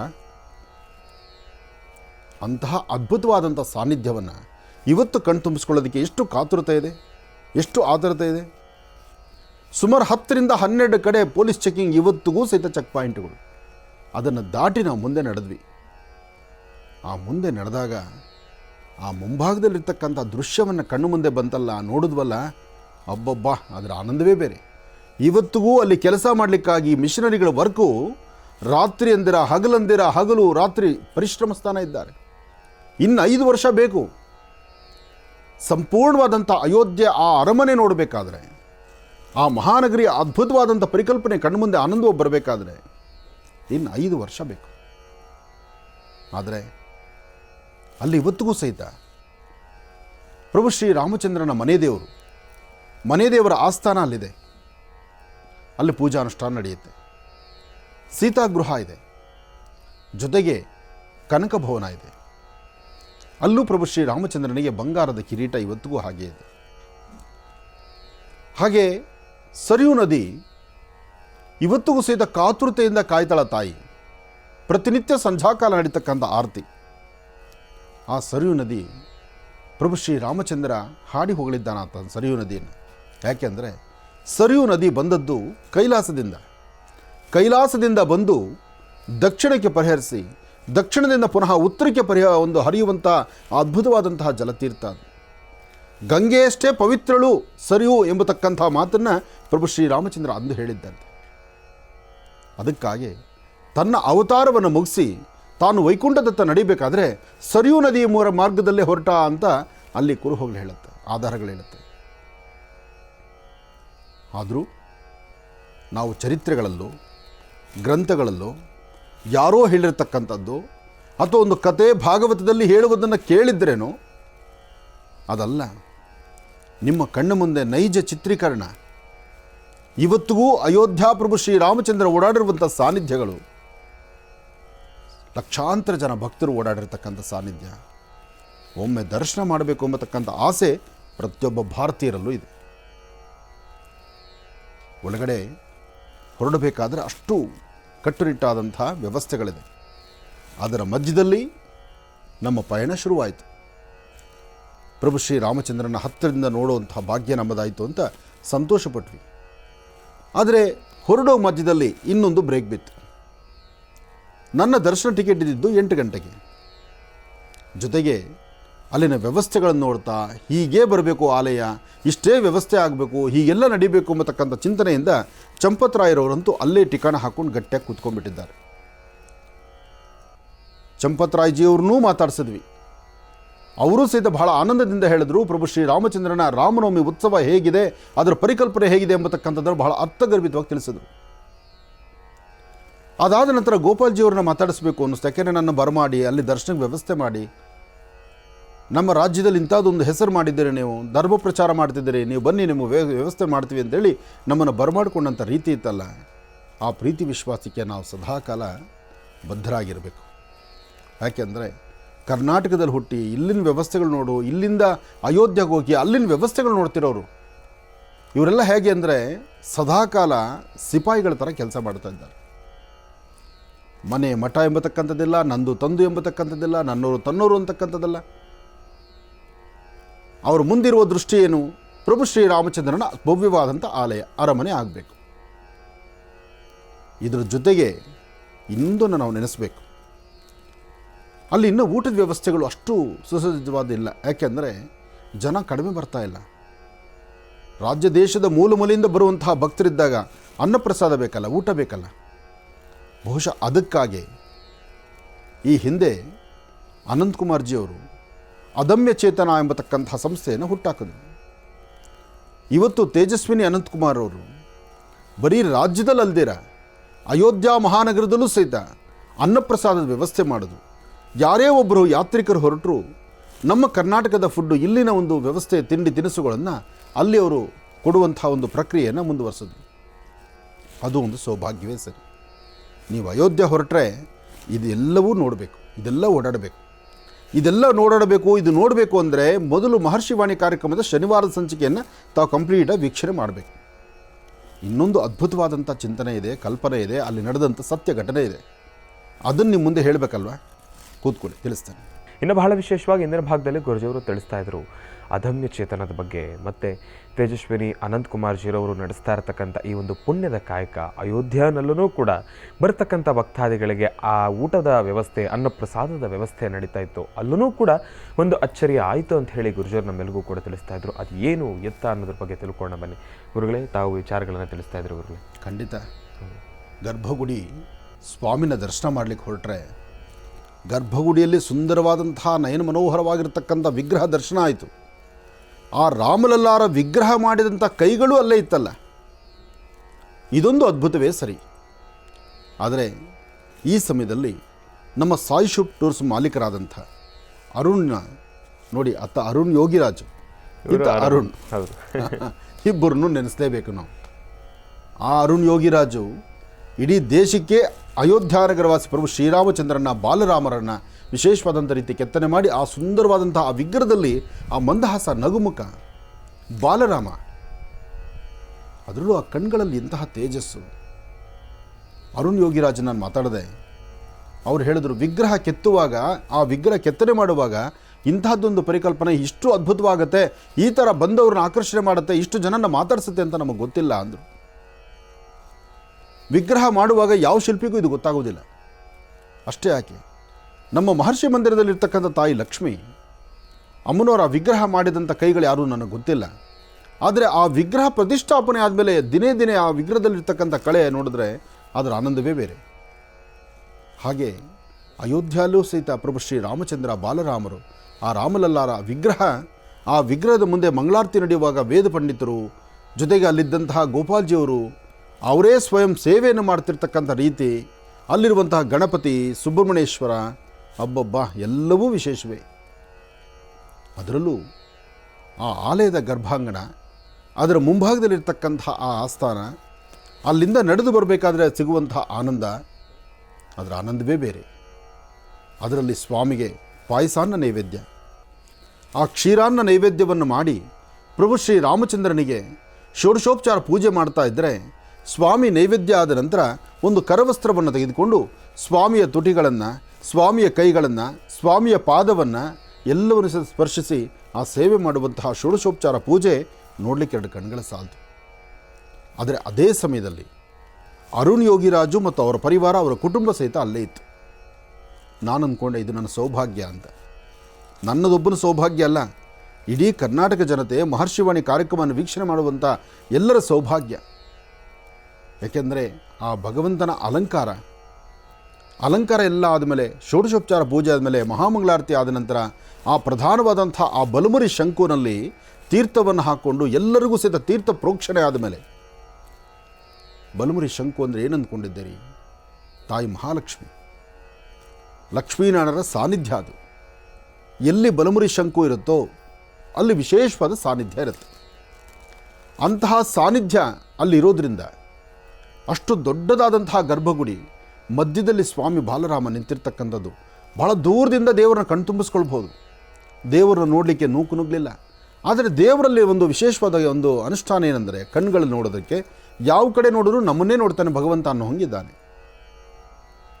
ಜೊತೆಗೆ ಅಷ್ಟು ದೊಡ್ಡ ಆಲಯದಲ್ಲಿ ಇನ್ನೊಂದು ಪವಾಡವೇ ನಡೆದಿತ್ತು. ಅದು ವರ್ಷಕ್ಕೆ ಒಂದಾವರ್ತಿ ಪ್ರಭು ಶ್ರೀರಾಮಚಂದ್ರನ ಆ ಒಂದು ಶ್ರೀರಾಮನವಮಿ ಉತ್ಸವದ ಮಾಧ್ಯಾಹ್ನಿಕ ಅಭಿಜಿನ್ ಲಗ್ನದಲ್ಲಿ ಪುನರ್ವಸು ನಕ್ಷತ್ರ ಶ್ರೀರಾಮನವಮಿಯ ನವಮಿಯ ಆ ತಿಥಿಯಂದು ಸೂರ್ಯದೇವರು ತನ್ನ ಸೂರ್ಯ ರಶ್ಮಿಯನ್ನು ಪ್ರಭು ಶ್ರೀರಾಮಚಂದ್ರನ ಹಣೆಯ ಮೇಲೆ ರಾರಾಜಿಸ್ತಕ್ಕಂಥದ್ದನ್ನು ಅದ್ಭುತವಾದಂಥ ರೀತಿಯಲ್ಲಿ ಎಲ್ಲರೂ ಕಣ್ತುಂಬಿಸ್ಕೊಳ್ಬೋದು. ಇದಕ್ಕೆ ಕಣ್ಣು ಮುಚ್ಚಲ ಏನಿಲ್ಲ, ಎಲ್ಲರ ಮುಂದೆ ನಡೀತಕ್ಕಂಥದ್ದು. ಇದೊಂದು ವಿಜ್ಞಾನದ ಕೌತುಕ ಅಂದರೂ ತಪ್ಪಲ್ಲ. ಯಾಕೆಂದರೆ ಅಂತಹದ್ದೊಂದು ವಾಸ್ತು ಅಲ್ಲಿ ನಿರ್ಮಾಣ ಮಾಡಿದ್ದಾರೆ.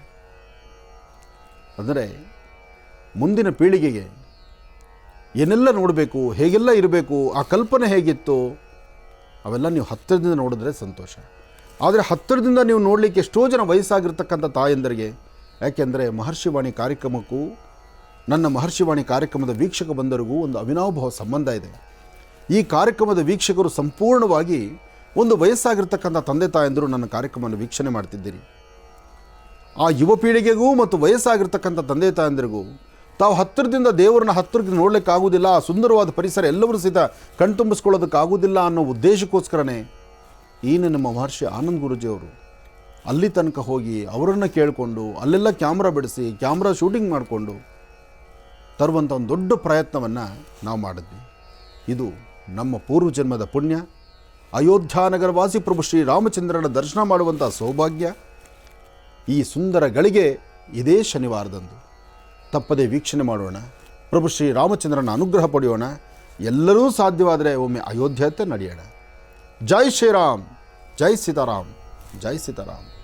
ಇವತ್ತಿನ ದಿವಸ ಕಾರ್ಯಕ್ರಮದಲ್ಲಿ ಸಾಕಷ್ಟು ಮಹತ್ವಪೂರ್ಣ ಮಾಹಿತಿಯನ್ನು ತಿಳಿಸ್ಕೊಟ್ಟಿದ್ರೆ ಗುರುಗಳೇ, ನಿಮಗೆ ಹೃತ್ಪೂರ್ವಕ ಧನ್ಯವಾದಗಳು.